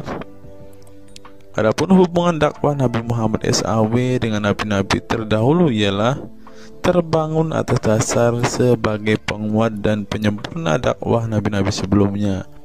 Oleh karena itu, semua para nabi selalu dibangun atas dasar dua pondasi utama, yaitu akidah, syariat, dan akhlak. Dari segi kaidah, dari segi akidah, semua ajaran yang dibawa oleh para nabi, mulai dari Nabi Adam alaihissalam sampai Muhammad SAW, adalah sama. Tidak ada beda antara nabi satu dengan nabi yang lainnya. Semuanya mengajarkan keimanan terhadap keesaan Allah SWT, yaitu dengan membersihkan dari segala sifat yang tidak layak baginya, dan mengimani adanya hari kiamat serta adanya surga dan neraka. Maka dari itu, semua para nabi menyerukan kepada kaumnya masing-masing antara dasar iman kepada Allah, dan semua para nabi setelahnya saling membenarkan ajaran yang telah dibawa oleh para nabi sebelumnya. Adapun dari segi syariat yang mengatur tatanan kehidupan masyarakat dan individu terhadap perbedaan dalam metode dan kuantitasnya antara satu nabi dengan yang lain. Hal itu disebabkan karena syariat tersebut dalam ranah pelaksanaan, bukan sebuah pengabaran seperti akidah. Perkembangan zaman dan perbedaan bangsa yang satu dengan bangsa yang lainnya turut mempengaruhi syariat mereka satu sama lain. Diutusnya satu nabi itu adalah khusus untuk umatnya pada waktu itu, bukan umum untuk semua manusia. Sebuah hukum syariat terbatas dalam ruang lingkup yang sempit sesuai dengan umatnya pada waktu itu secara khusus. Nah, dari bagian pertama ini kita mengetahui teman-teman mengapa Rasulullah ini dikatakan sebagai nabi penutup, karena Rasulullah juga mengajarkan kepada keesaan Allah, teman-teman. Nah, seperti yang terus di sini, semuanya mengajarkan keimanan terhadap keesaan Allah SWT, yaitu dengan membersihkan dari sifat segala yang tidak layak baginya, dan mengimani adanya hari kiamat dan adanya surga dan neraka. Salah satu alasan mengapa Rasulullah disebut sebagai nabi penutup adalah ini, teman-teman. Mari kita lihat fakta berikutnya. Menurut kumparan, teman-teman, alasan mengapa Rasulullah SAW disebut nabi terakhir, teman-teman, mari kita simak ya. Saya berharap teman-teman tidak bosan mendengar setiap fakta-fakta yang kita bukakan ini, karena dengan melihat fakta-fakta ini setidaknya kita belajar, teman-teman, dan dapat memaklumi mengapa sih saudara-saudara muslim kita itu sangat-sangat menjunjung tinggi Rasulullah, teman-teman. Mari kita simak. Nabi Muhammad SAW adalah nabi yang ke-25 dalam Al-Quran. Sebagai umat Islam, kita diwajibkan mempercayai bahwa tidak ada rasul lain setelah kematian Nabi Muhammad SAW. Sebenarnya, mengapa Nabi SAW disebut rasul terakhir? Bukan tanpa alasan Allah SWT memilih Nabi Muhammad SAW sebagai rasul terakhir, sehingga kita dilarang untuk mempercayai bahwa adanya rasul setelah Nabi Muhammad SAW meninggal dunia, bahkan sampai memiliki cara pandang berbeda dengan beliau. Nah, jadi teman-teman kita, saudara-saudara kita tidak percaya ada nabi setelah Nabi Muhammad, teman-teman. Terlebih ada yang nabi yang membawa ajaran-ajaran yang berbeda dari apa yang diajarkan oleh Rasulullah. Berikutnya, alasan dibalik Nabi Muhammad SAW disebut rasul terakhir. Nabi Muhammad SAW ditunjuk menjadi Rasul terakhir Allah SWT dan mendapatkan Al-Quran yang merupakan kitab sempurna dari kitab-kitab sebelumnya. Nah, mereka percaya juga kitab mereka adalah kitab yang paling sempurna. Karena kitab-kitab sebelumnya tidak sempurna, maka disempurnakan oleh Al-Quran, teman-teman. Artinya, wahyu yang sudah diterima Nabi Muhammad SAW sudah terputus sejak beliau meninggal dunia. Ibnu Katsir menjelaskan, ini merupakan nikmat Allah Subhanahu wa Ta'ala yang terbesar atas umat ini. Allah Subhanahu wa Ta'ala telah menyempurnakan untuk mereka agama mereka, sehingga mereka tidak lagi membutuhkan agama selain agama mereka. Mereka tidak pula membutuhkan nabi selain nabi mereka. Oleh karena itu, Allah Subhanahu wa Ta'ala menjadikannya sebagai penutup para nabi. Allah Subhanahu wa Ta'ala mengutus beliau kepada manusia dan kepada jin. Nah, jadi teman-teman, Rasulullah juga bukan hanya dikirim kepada umat muslim, kepada manusia-manusia yang percaya dan memutuskan untuk memeluk agama Islam saat ini, ternyata juga kepada para jin, teman-teman. Allah Subhanahu wa Ta'ala berfirman, artinya Muhammad itu sekali-kali bukanlah bapak dari seorang laki-laki di antara kamu, tetapi dia adalah Rasulullah dan penutup nabi-nabi, dan adalah Allah Maha mengetahui segala sesuatu. Dikutip dari buku situs-situs dalam Al-Quran oleh Syarifuddin Al-Fikri, para ahli bahasa memberikan makna terhadap kata ma dalam surat Al-Ahzab ayat 40 dengan al-istitsaku wal ma'u, yang artinya memastikan dan menolak sesuatu. Sehingga Al-Quran menyebutkan bahwa Nabi Muhammad SAW sebagai khatam an-nabiyin, artinya pasti tidak ragu beliau seorang nabi terakhir dan menolak orang mengaku di kemudian hari. Adapun alasan dibalik Nabi Muhammad SAW sebagai Rasul terakhir dijelaskan oleh Syekh Al-Zairi dalam Al-Jawahir Al-Kalamiyah. Sebenarnya Nabi kita Muhammad dikatakan sebagai penutup para nabi itu hanya karena sesungguhnya hikmat terputusnya para nabi itu menyeru umat manusia agar beribadah kepada Allah, menunjukkan mereka ke jalan yang lurus dalam urusan kehidupan duniawi dan ukhrawi, memberitahu kepada mereka tentang hal-hal yang tidak dapat dicapai oleh penglihatan mereka, dan memberitahu keadaan yang pemikiran mereka belum sampai, dan menetapkan dalil yang meyakinkan serta menghilangkan syubhat-syubhat keserupaan-keserupaan yang tidak benar. Karena itu umat manusia tidak memerlukan lagi kepada nabi sesudah Nabi Muhammad, sebab syariatnya telah mencapai batas kesempurnaan. Dan dari alasan inilah tampak jelas tentang rahasia terusnya beliau untuk seluruh umat manusia, dan keberadaan beliau sebagai manusia yang paling utama dalam segi fisik serta halaknya. Demikianlah penjelasan singkat mengenai Nabi Muhammad SAW sebagai Rasul terakhir. Semoga dengan mengetahuinya dapat menambah meneladani beliau sebagai sosok yang sempurna. Yang perlu diingat, jangan menghujat ya teman-teman. Mengutip sindonews.com, inilah ke-10 keistimewaan Rasulullah. Yang pertama, air liur Rasulullah menjadi obat. Dari Sahl bin Sa'ad berkata, saat Rasulullah dan para sahabat akan berperang di Khaibar, Rasulullah bersabda bahwa ia akan memberikan bendera kepada seorang pria yang cinta dan dicintai oleh Allah dan Rasulnya, dan Allah akan memberikan kemenangan. Rasulullah mencari Sayyidina Ali, akan tetapi para sahabat mengatakan bahwa Ali sedang mengalami sakit mata.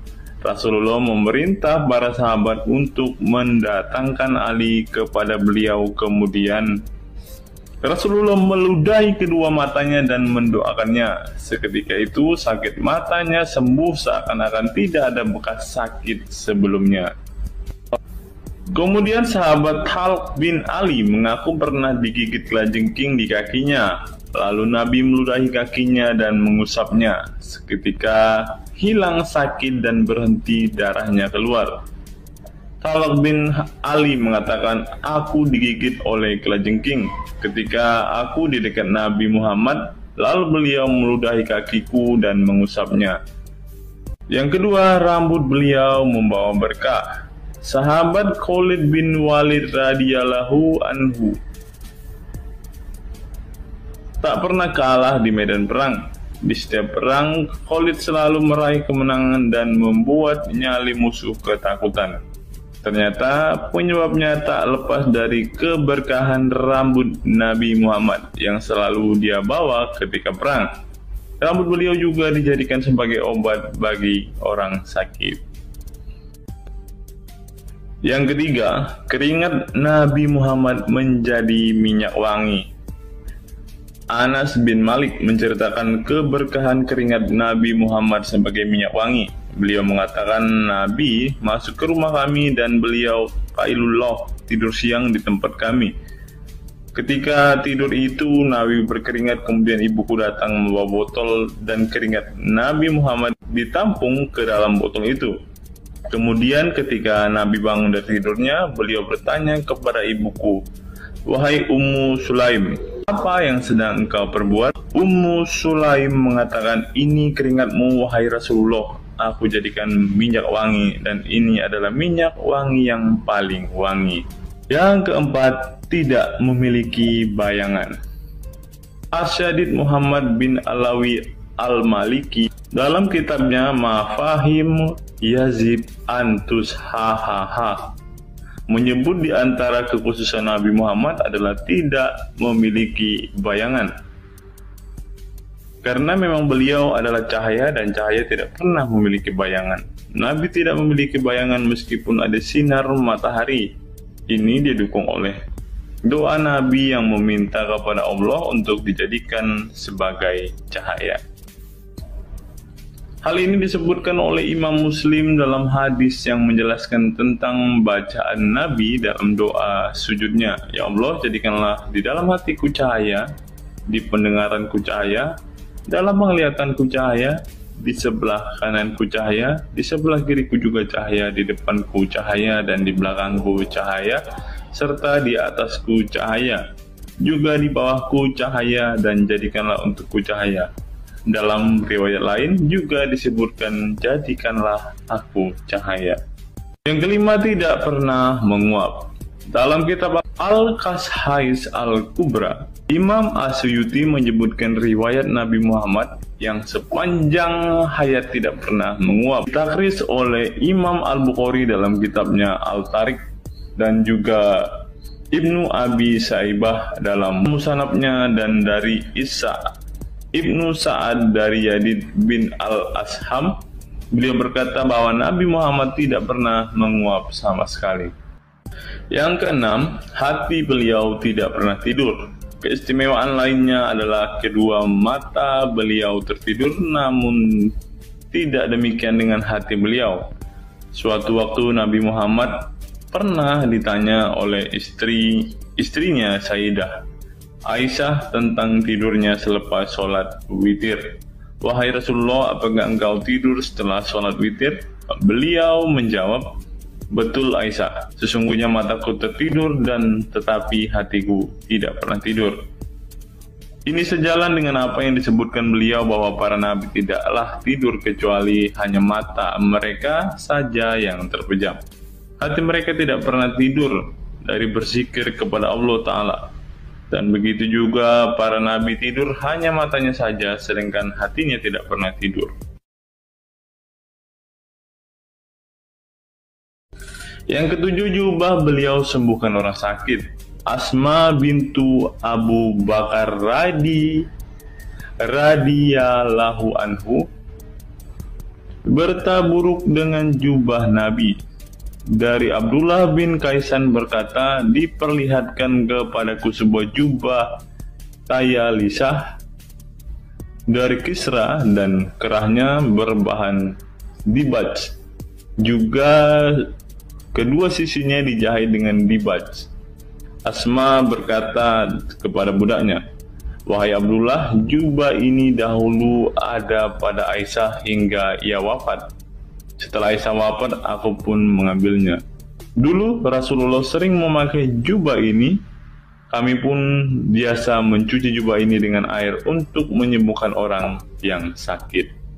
8. Darah bekam Nabi diminum sahabat. Darah Rasulullah benar-benar barokah. Sahabat Abdullah bin Zubair radhiyallahu anhu pernah meminum darah Nabi.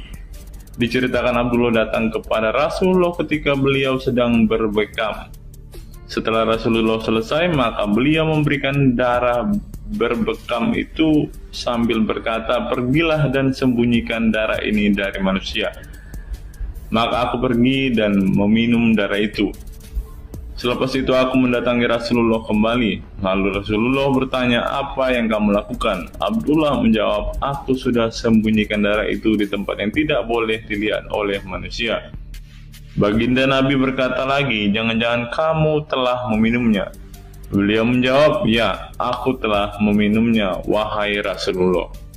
Setelah meminum darah itu, Nabi Muhammad berkata kepada Abdullah, "Sungguh engkau telah menjaga dirimu dari api neraka."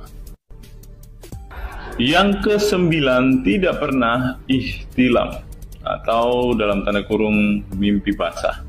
Ihtilam adalah keluarnya air mani karena sebab mimpi atau fantasi. Di Indonesia sering disebut dengan mimpi basah. Dan itu tidak pernah terjadi pada Nabi Muhammad. Dalam kitab hadis Al-Mu'jam Al-Kabir, Imam At-Tabarani mengeluarkan sebuah riwayat dari Ibnu Abbas bahwasannya Nabi Muhammad tidak pernah ihtilam atau mimpi basah. Yang ke-10 yang terakhir, teman-teman, dapat melihat dan mendengarkan ringkihan langit. Dari sahabat Abu Dzar, Nabi Muhammad bersabda, "Sesungguhnya aku melihat apa yang kalian tidak lihat, dan aku mendengar apa yang kalian tidak dengar, ringkihan langit. Dan memang pantas langit bersuara ringkih, karena di setiap jarak 4 jari di langit ada malaikat yang menaruh keningnya dan sujud kepada Allah. Demi Allah, seandainya kalian mengetahui apa yang aku ketahui, kalian akan sedikit tertawa dan banyak menangis." Keistimewaan lain dari Nabi Muhammad disebutkan ketika beliau buang air tidak ada bekasnya sama sekali. Dalam kata lain, semua kotoran beliau ditelan bumi, tak sedikit pun yang tertinggal. Beliau juga mampu melihat ke belakang dengan jelas sebagaimana beliau melihat ke depan. Itulah ke-10 keistimewaan Nabi Muhammad yang juga menjadi bukti kenabian beliau. Rasulullah adalah manusia sebagaimana umatnya, akan tetapi Allah menjadikan beliau sebagai manusia yang tidak seperti manusia pada umumnya.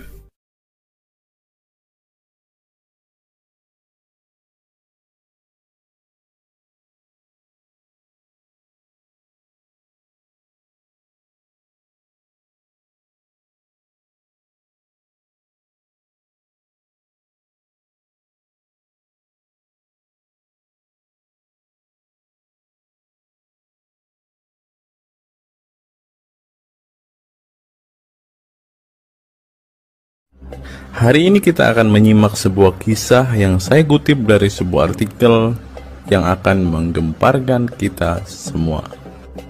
Karena kisah ini berisi sebuah cerita tentang para sahabat Nabi Muhammad yang katanya masuk surga. Bagaimana mungkin para sahabat ini bisa masuk surga?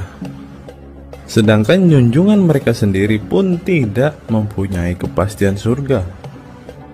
Seperti yang diungkap Bapak Quraisy Shihab berikut ini. Tidak benar, saya ulangi, tidak benar bahwa Nabi Muhammad sudah dapat jaminan surga. Mendengar apa yang dikatakan Bapak Quraisy Shihab tadi, jelaslah bahwa Rasulullah pun tidak pasti masuk surga. Bagaimana mungkin para sahabat masuk surga jika sang junjungan sendiri tidak punya kepastian surga? Memang sedikit aneh sih teman-teman. Nabi tidak pasti masuk surga, tapi para sahabat masuk surga. Mungkinkah para sahabat lebih baik dari sang Nabi? Untuk itu, mari kita simak kisah para sahabat Nabi berikut ini dan temukan alasan mengapa mereka bisa masuk surga. Kisah sahabat Nabi Muhammad SAW yang dijamin masuk surga oleh Allah SWT. Semua manusia pasti menginginkan masuk surga Allah SWT, namun tidak semua jiwa bisa masuk surga. Ada banyak tantangan dan perjalanan yang sangat panjang yang harus dihadapi umat Islam hingga mendapat kesempatan ala SWT untuk masuk surga. Itu juga belum tentu langsung masuk surga. Mungkin harus ke neraka untuk menghapus dosa-dosa terlebih dahulu. Meski demikian, kita bisa belajar dari kisah sahabat Nabi Muhammad SAW yang dijamin masuk surga Allah. Mereka tidak begitu saja mendapat tempat yang keindahannya kekal abadi. Berbagai ujian keimanan dan fisik dalam mengarungi kehidupan mereka di jalan Allah SWT. Siapa sajakah sahabat Nabi SAW yang dijamin masuk surga? Simak selengkapnya dalam ulasan berikut ini.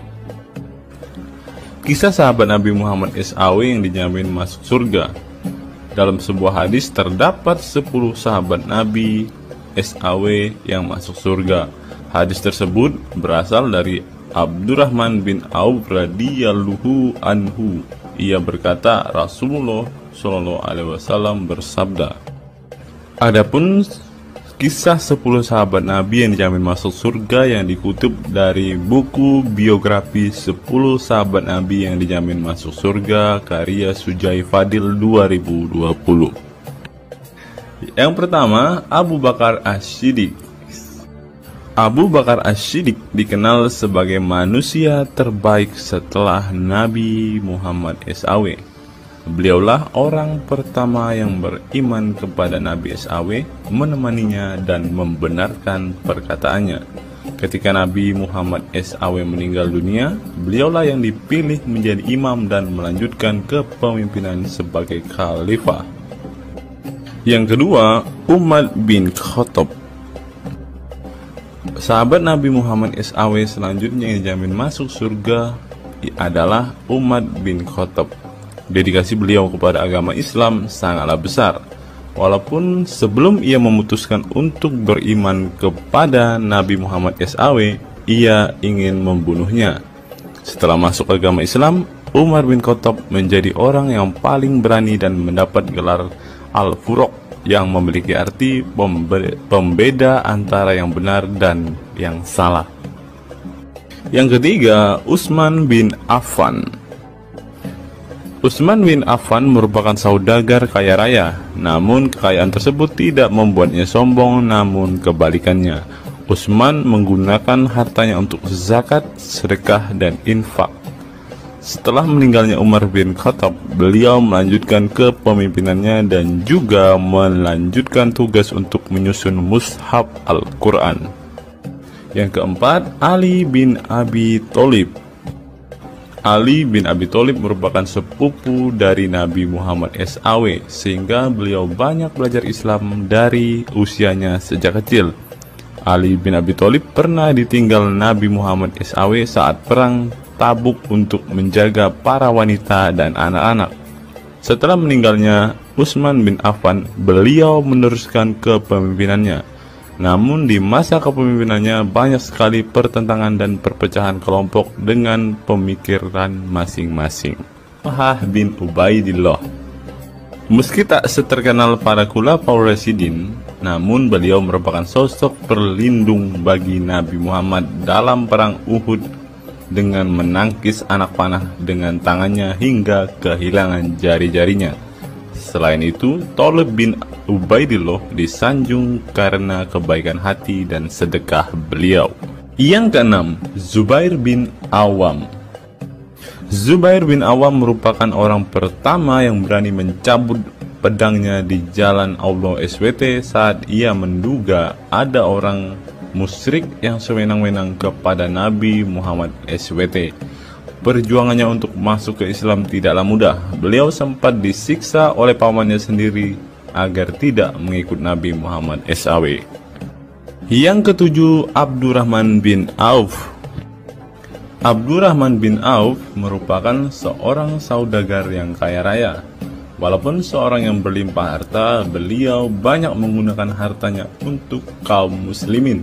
Ketika mendengar bahwa dirinya akan masuk surga, Abdurrahman bin Auf khawatir apakah layak masuk surga dan merasa dirinya bukanlah siapa-siapa. Yang kedelapan, Sa'ad bin Abi Waqqas. Sa'ad bin Abi Waqqas merupakan paman Nabi Muhammad SAW dari ibunya. Ketika mendengar Islam di Mekah, Sa'ad langsung menghampiri Nabi Muhammad SAW untuk beriman kepada Allah SWT dan Rasulnya. Sa'ad bin Abi Waqqas merupakan orang pertama yang meletakkan anak panah di jalan Allah SWT. Beliau juga dipilih menjadi komandan perang Qadisiyah dan diangkat menjadi gubernur Kufah di masa kepemimpinan Utsman bin Affan. Yang kesembilan, Sa'id bin Zaid.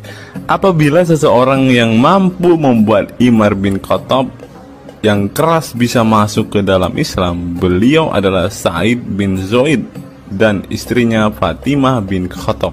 Beliau mengadakan pertemuan di Darul Arqam dan sebelumnya menyampaikan dakwah di dalamnya. Sa'id bin Zaid tidak pernah absen dari peristiwa penting dan peperangan bersama Nabi Muhammad SAW kecuali di perang Badar.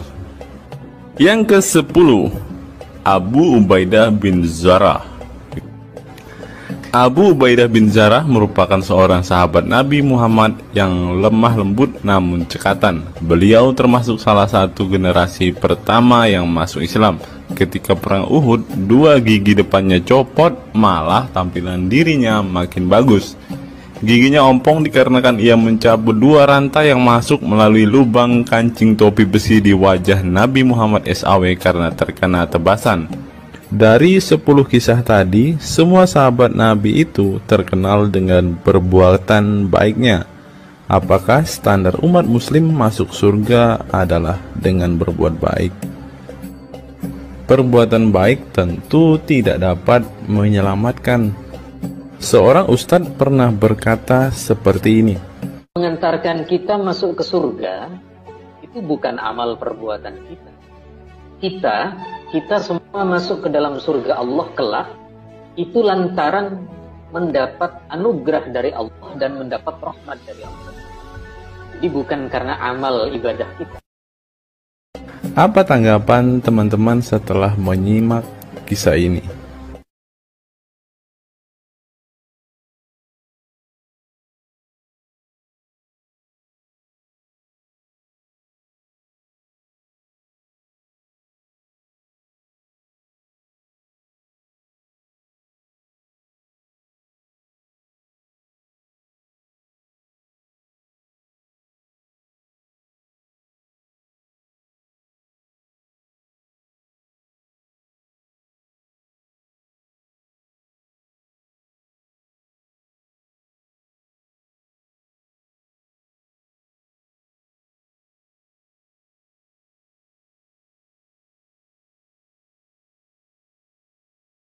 Saya teringat dengan satu perkataan seorang ustadz, teman-teman. Ustadz ini mengatakan bahwa memang benar saudara-saudara muslim kita itu hanya suka membaca Al-Quran, suka berbahasa Arab, tetapi pada kenyataannya mereka ini, teman-teman, ternyata adalah orang-orang yang tidak paham sama sekali dengan apa yang mereka baca, teman-teman. Dan akhirnya Ustadz ini mengatakan bahwa saudara-saudara muslim kita ini seperti keledai, teman-teman. Mari kita dengarkan apa yang disampaikan Ustadz ini. Kita bangga menghafal Al-Quran tapi tidak memahami Al-Quran. Senang mengulang berbahasa Arab tapi tidak mengerti bahasa Arab. Suka membaca Al-Quran tapi tidak memahami maknanya. Akhirnya apa? Menjadi keledai di Indonesia. Tidak sampai di situ saja, teman-teman. Menurut NU Online, seperti yang disampaikan oleh Gus Baha, ingin umat Islam banyak baca Al-Quran meski tak paham maknanya. Teman-teman bisa baca sendiri ya judul artikel ini. Artikel ini mengatakan seorang Gus ingin umatnya itu semua umatnya dia ingin bahwa mereka harus mau dan rajin membaca Al-Quran, teman-teman. Walaupun ya pada kenyataannya apa yang mereka baca mereka tidak ketahui. Apa yang mereka baca mereka tidak tahu maknanya, teman-teman. Mari kita dengarkan dan lihat apa isi dari artikel yang dilansir oleh NU Online ini, teman-teman. Jakarta, NU Online. Rais Syuriah Pengurus Besar Nahdlatul Ulama PBNU Kiai Haji Ahmad Bahaudin Nur Salim yang biasa dikenal dengan Gus Baha mengingatkan umat muslim atau umat Islam untuk memperbanyak membaca Al-Quran meski tidak memahami maknanya. Waduh, gak bahaya kah ini? Ustadznya mengatakan harus baca saja Al-Quran walaupun tidak paham. Wah, bisa-bisa umat Islam jadi keledai se-Indonesia nih, seperti yang dikatakan Ustadz yang barusan tadi. Karena semuanya disuruh baca, disuruh hafal, tidak peduli tahu atau tidak arti dan maknanya. Aduh, gimana ini, teman-teman? Sebagai kitab suci, Al-Quran harus lebih dekat dengan umat Islam. Cara mendekatinya bisa dengan mempelajari dan memahami kandungan Al-Quran atau membacanya. Membaca Al-Quran lebih bernilai ibadah, terutama di bulan suci Ramadan. Saya paling sangat ingin di Ramadan ini banyak membaca Al-Quran, baik membaca secara qiraatan saja atau lebih jelasnya. Sebagaimana dikutip NU Online dari akun YouTube Santri Gayeng, menurut Gus Baha, membaca Al-Quran tidak harus menunggu paham arti dan tafsirnya, sebab membaca Al-Quran dari huruf ke huruf sudah bernilai ibadah. Meskipun seorang yang membacanya itu tidak paham arti dan maknanya, terlebih ketika membaca dan kemudian menjadikan isi Al-Quran sebagai bimbingan hidup. Gus Baha mencoba melogikakan orang yang membaca Al-Quran tetapi tidak memahami maknanya.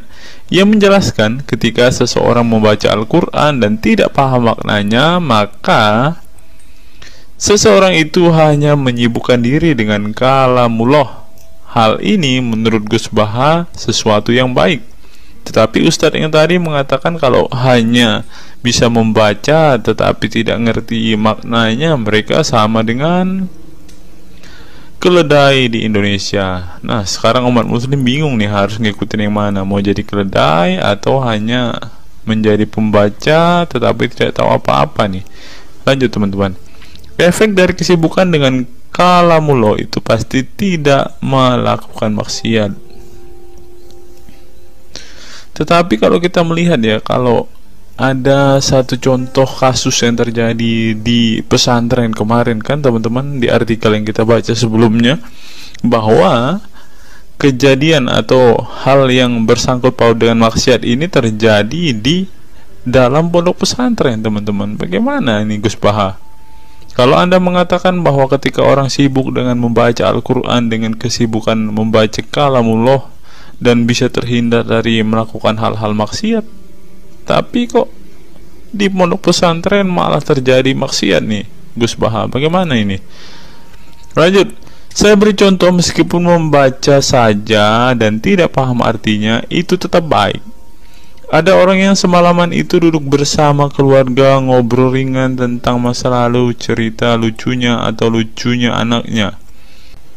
Pada malam itu ditulis oleh malaikat bahwa keluarga ini tidak maksiat, tidak dugem, tidak narkoba, dan tidak ke tempat maksiat, jelasnya. Gus Baha mengatakan keberkahan dari seorang muslim atau muslimah menyibukkan diri bercengkrama bersama keluarga, asik guyon dengan teman dan tetangga adalah tidak melakukan maksiat dan tidak macam-macam, apalagi jika saat itu membaca Al-Quran. Hal ini sesuai dengan kajian ilmu usul fikih yang dipelajari Gus Baha dari Al-Makfurlah Kiai Haji Maimun Zubair. Ia menegaskan bahwa di antara kebaikan agama Islam adalah meninggalkan itu adalah pekerjaan yang tidak butuh modal. Gus Baha menjelaskan, apabila seseorang ingin mendapat pahala sholat, maka harus sholat. Kalau ingin mendapat pahala haji, maka harus haji. Namun ada kebaikan yang tidak perlu modal, yaitu meninggalkan kemungkaran. Caranya cukup meninggalkan hal-hal yang dilarang Allah. Cara meninggalkan kemungkaran bisa dengan bercengkrama dengan keluarga, baca Al-Quran, bercanda dengan teman, dan hal positif lainnya. Sehingga kalau ada orang yang tanya, kenapa baca Al-Quran meskipun tidak paham itu dapat pahala? Satu, karena itu kalamullah. Kedua, sebagai kebaikan itu adalah meninggalkan kemaksiatan. Meninggalkan itu bisa dilakukan dengan hal-hal mudah. Ini pentingnya ngaji. Saya ngaji usul fikih dengan Kiai Haji Maimun, abahnya Gus Yasin, katanya. Gus Baha mengaku sejak kecil ia sudah terbiasa membaca dan mempelajari Al-Quran, bahkan hingga saat ini. Kebiasaan Gus Baha mempelajari Al-Quran yang berlangsung puluhan tahun ini membuatnya memiliki kecintaan yang mendalam dengan kitab suci yang diturunkan kepada Nabi Muhammad itu. Ia juga membaca banyak literatur klasik maupun modern untuk memahami Al-Quran, kemudian melakukan diskusi dengan banyak pakar Al-Quran dari berbagai daerah dan negara tentang berbagai tema. Tetapi syukur-syukur bacanya Al-Quran itu paham, artinya paham sesuai dengan kapasitas masing-masing. Saya mulai kecil hingga sekarang masih ngaji Al-Quran, masih belajar, juga masih terus mencari ilmu, ucap pengasuh pondok pesantren Tahfidzul Quran LP3 IA Rembang, Jawa Tengah itu. Nah teman-teman, setelah mendengarkan apa yang dikatakan Ustadz Munzir Situmorang dan juga Gus Baha ini, taulah kita sekarang mengapa ketika ada debater Islam yang berdebat dengan saudara-saudara apologet Kristen kita, mereka tidak paham sama sekali dengan Quran mereka, dengan hadis mereka, karena ya seperti ini teman-teman. Membaca Al-Quran, menghafal Al-Quran itu adalah sebuah ibadah bagi kepercayaan mereka teman-teman. Walaupun mereka tidak paham apa yang mereka baca, walaupun mereka tidak mengerti sama sekali apa yang mereka baca teman-teman, yang penting dibaca saja, itu adalah sebuah amal baik. Nah teman-teman, kita belajar bahwa ketika apologet Kristen berdebat dengan para apologet Islam atau dengan para polemikus Muslim, inilah yang terjadi teman-teman. Mereka tidak paham sama sekali ketika mereka ditanya isi hadis dan Qur'annya.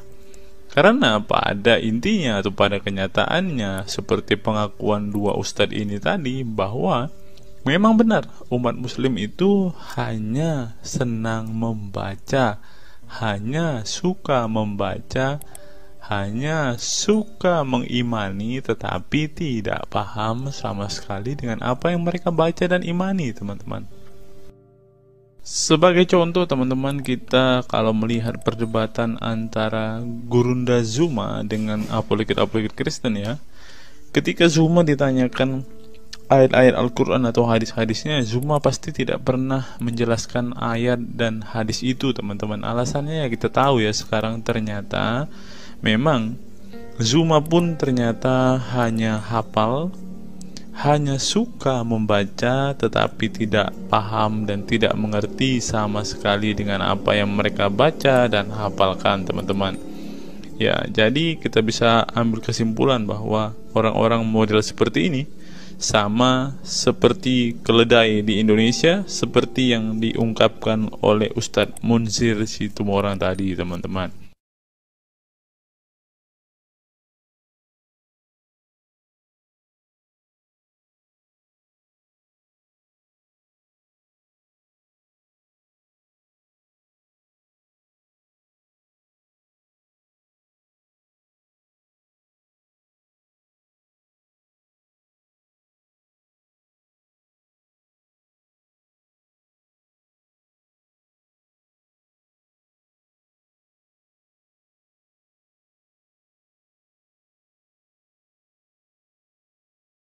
Fenomena pemurtadan dan kelompok Islam radikal.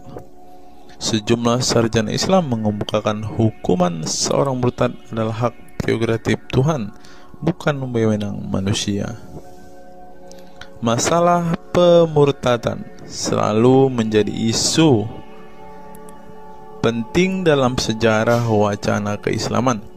Dalam Islam, tindakan atau sikap seseorang muslim meninggalkan agama Islam, baik dengan perkataan maupun dengan perbuatan, disebut dengan ridah atau irtidad dalam bahasa Arab.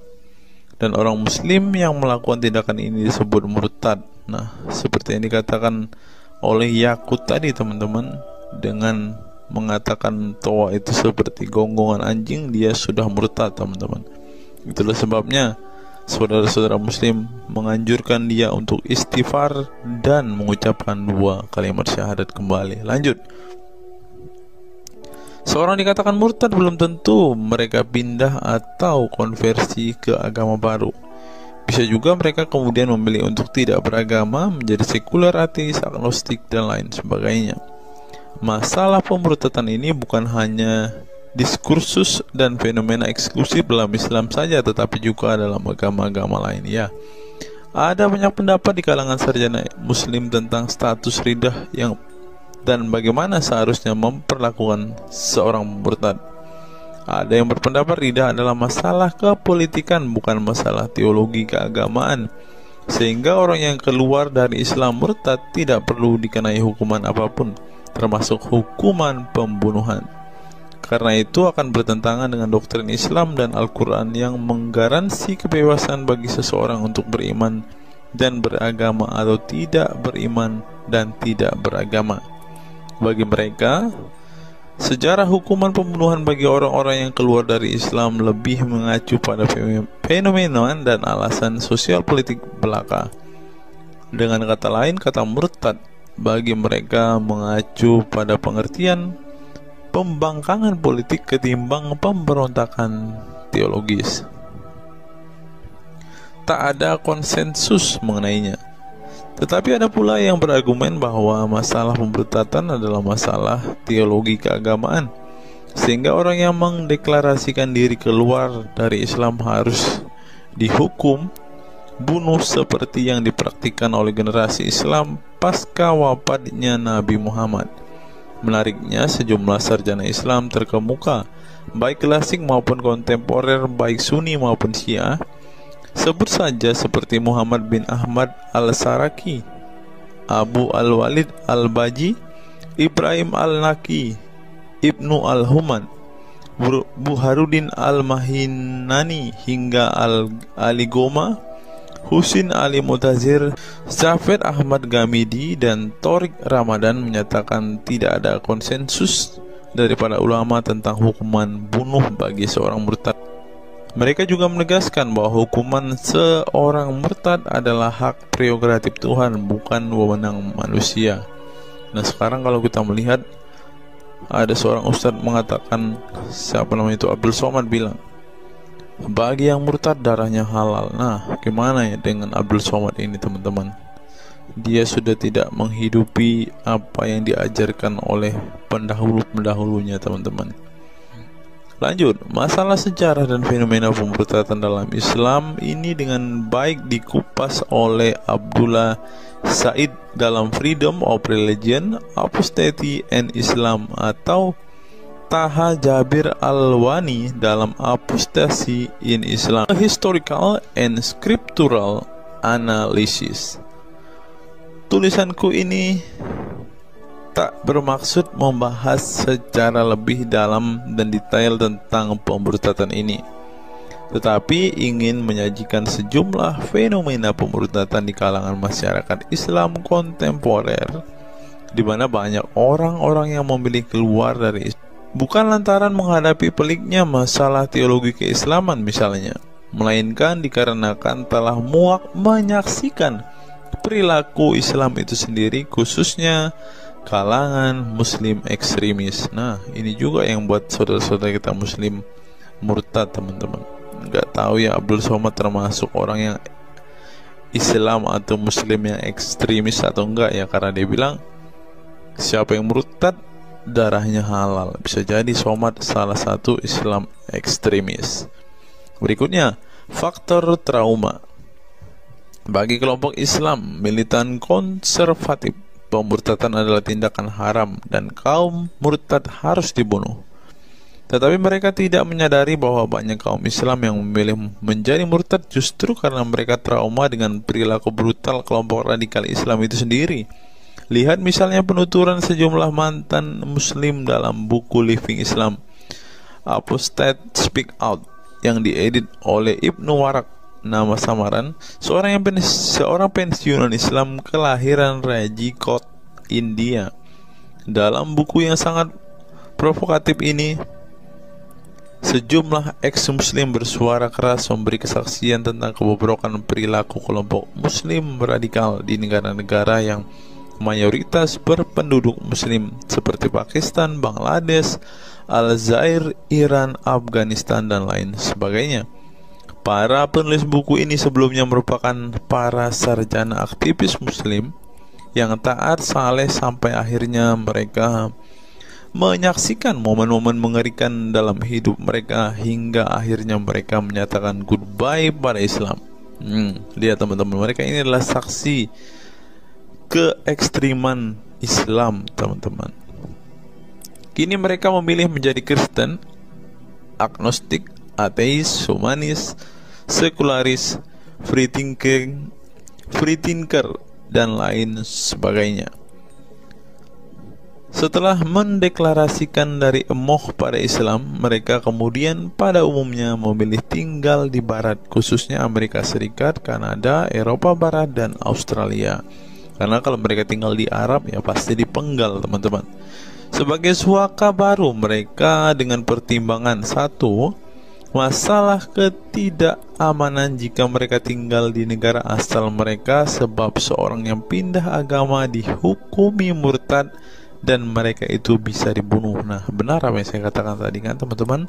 Yang kedua, lantaran di Barat ada jaminan soal kebebasan beragama. Nah, kalau di negara asal mereka hanya satu agama, teman-teman. Kalau mau meluk agama lainnya, siap-siap dipenggal karena darahnya halal. Inilah ajaran Islam yang asli.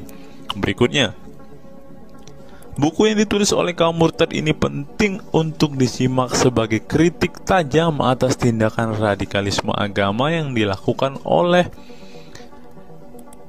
meminjam istilah Muhammad Said Asmani, kelompok ekstrim yang sering menebarkan kekerasan dan kebencian dalam menyampaikan pesan-pesan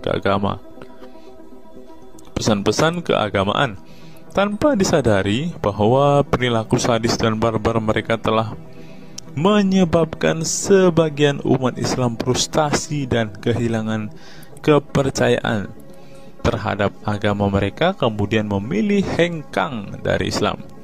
Ini menunjukkan bahwa masalah pemurtadan atau proses konversi tidak semata-mata masalah teologi keagamaan, tetapi juga sosial, politik, dan ekonomi.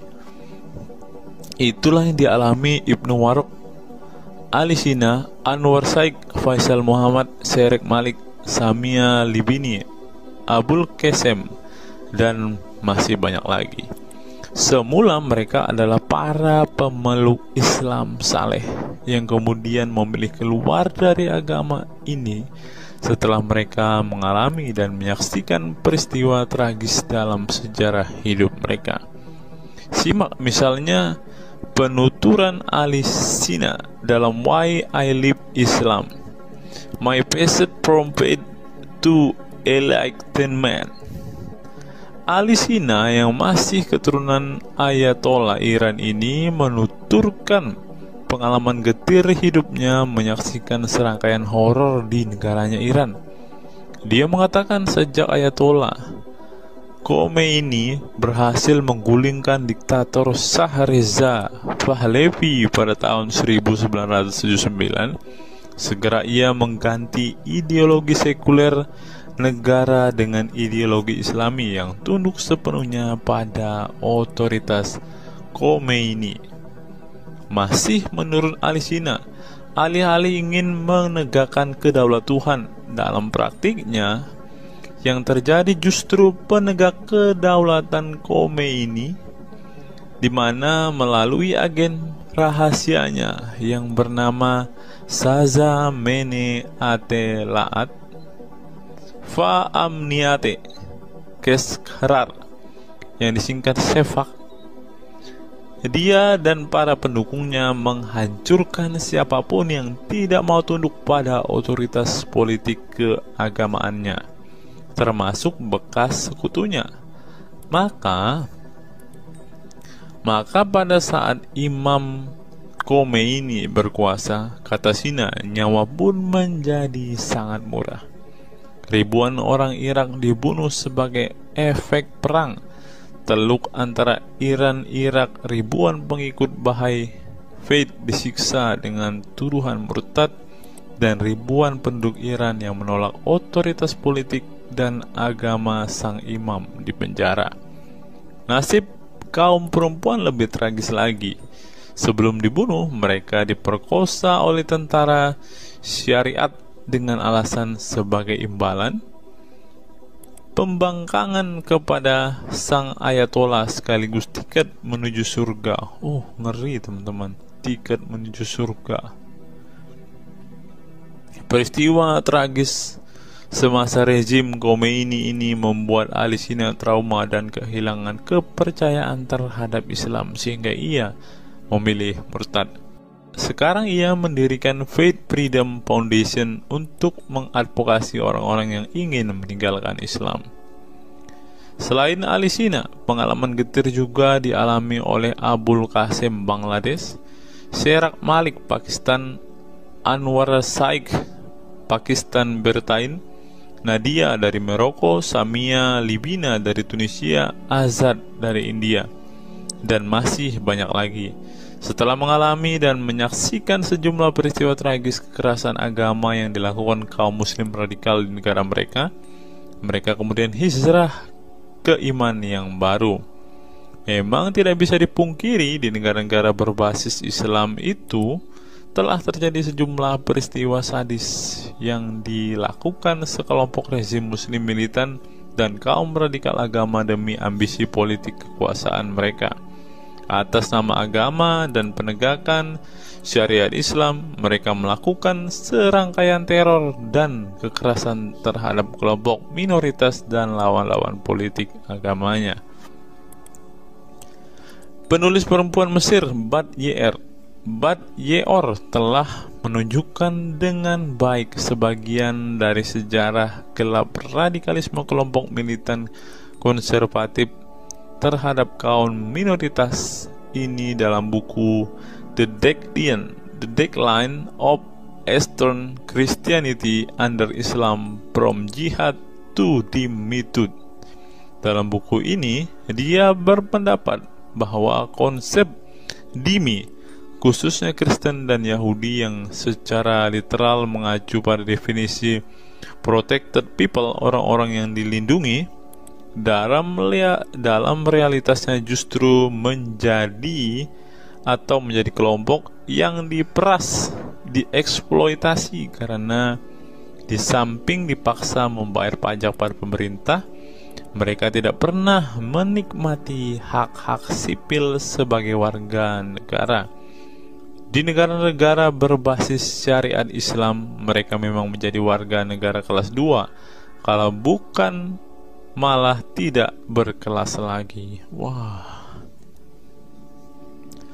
Tidak hanya non-muslim saja, kaum muslim yang kebetulan berseberangan dengan ideologi dan aliran keagamaan rezim penguasa, baik rezim Sunni maupun Syiah, juga mendapat perlakuan kejam dan diskriminatif. Sebagian dari kaum muslim yang dizolimi oleh rezim Islam ekstrim ini masih bertahan memeluk Islam. Tetapi sebagian lain lebih memilih kabur ke negeri lain dan emoh memeluk Islam lagi. Ilustrasi di atas merupakan peringatan keras sekaligus memberi pelajaran berharga bagi umat Islam. Dengarnya saudara-saudara Islam, khususnya kelompok muslim militan konservatif yang selama ini getol berdakwah dengan cara-cara kekerasan dan intoleran. Perilaku brutal dan aksi-aksi kekerasan yang mereka lakukan tidak hanya menyebabkan simpati publik terhadap kaum muslim merosot, atau melorotnya tingkat kepercayaan publik terhadap Islam sebagai agama damai, toleran, pluralis, dan rahmatan lil alamin. Tetapi lebih dari itu, tindakan konyol kaum radikal agama ini telah menyebabkan pemurtadan sebagian umat Islam itu sendiri. Kedepan kaum muslim harus menebarkan Islam dengan cara-cara damai, santun, dan toleran, bukan dengan tindakan keras, kasar, dan intoleran yang justru merugikan Islam dan kaum muslim itu sendiri. Jika memang Islam itu agama rahmat bagi alam semesta, maka buktikan itu dengan tindakan nyata. Wallahu alam bishawab. Nah, itulah fakta-fakta yang bisa saya sampaikan pada kesempatan hari ini, teman-teman. Kiranya fakta-fakta ini dapat membuat kita semua sebagai umat Kristen semakin bersemangat berdoa, terlebih memberitakan Injil kepada saudara-saudara muslim kita yang benar-benar rindu, yang benar-benar ingin dan haus mendengarkan kabar baik, teman-teman. Karena Alkitab memang mengatakan ada orang-orang yang hatinya sudah tertutup untuk Injil dan mereka tidak akan pernah mendengarkan kabar baik itu. Bagi saudara-saudara muslimku, segeralah murtad, karena sesuai dengan apa yang kita bacakan hari ini, banyak sekali fakta-fakta yang di luar nalar yang bisa menjadi alasan kalian untuk meninggalkan agama Islam. Apa pendapat teman-teman setelah menyimak video ini? Silahkan tuliskan komentar waras teman-teman di kolom komentar video ini, agar banyak orang semakin waras dan semakin sadar bahwa hanya Yesuslah satu-satunya Tuhan dan Juru Selamat. Hanya Yesuslah satu-satunya yang menyediakan surga bagi setiap orang yang percaya kepadanya. Salam waras, salam sadar. Sampai bertemu di video-video kita berikutnya. God be with you all.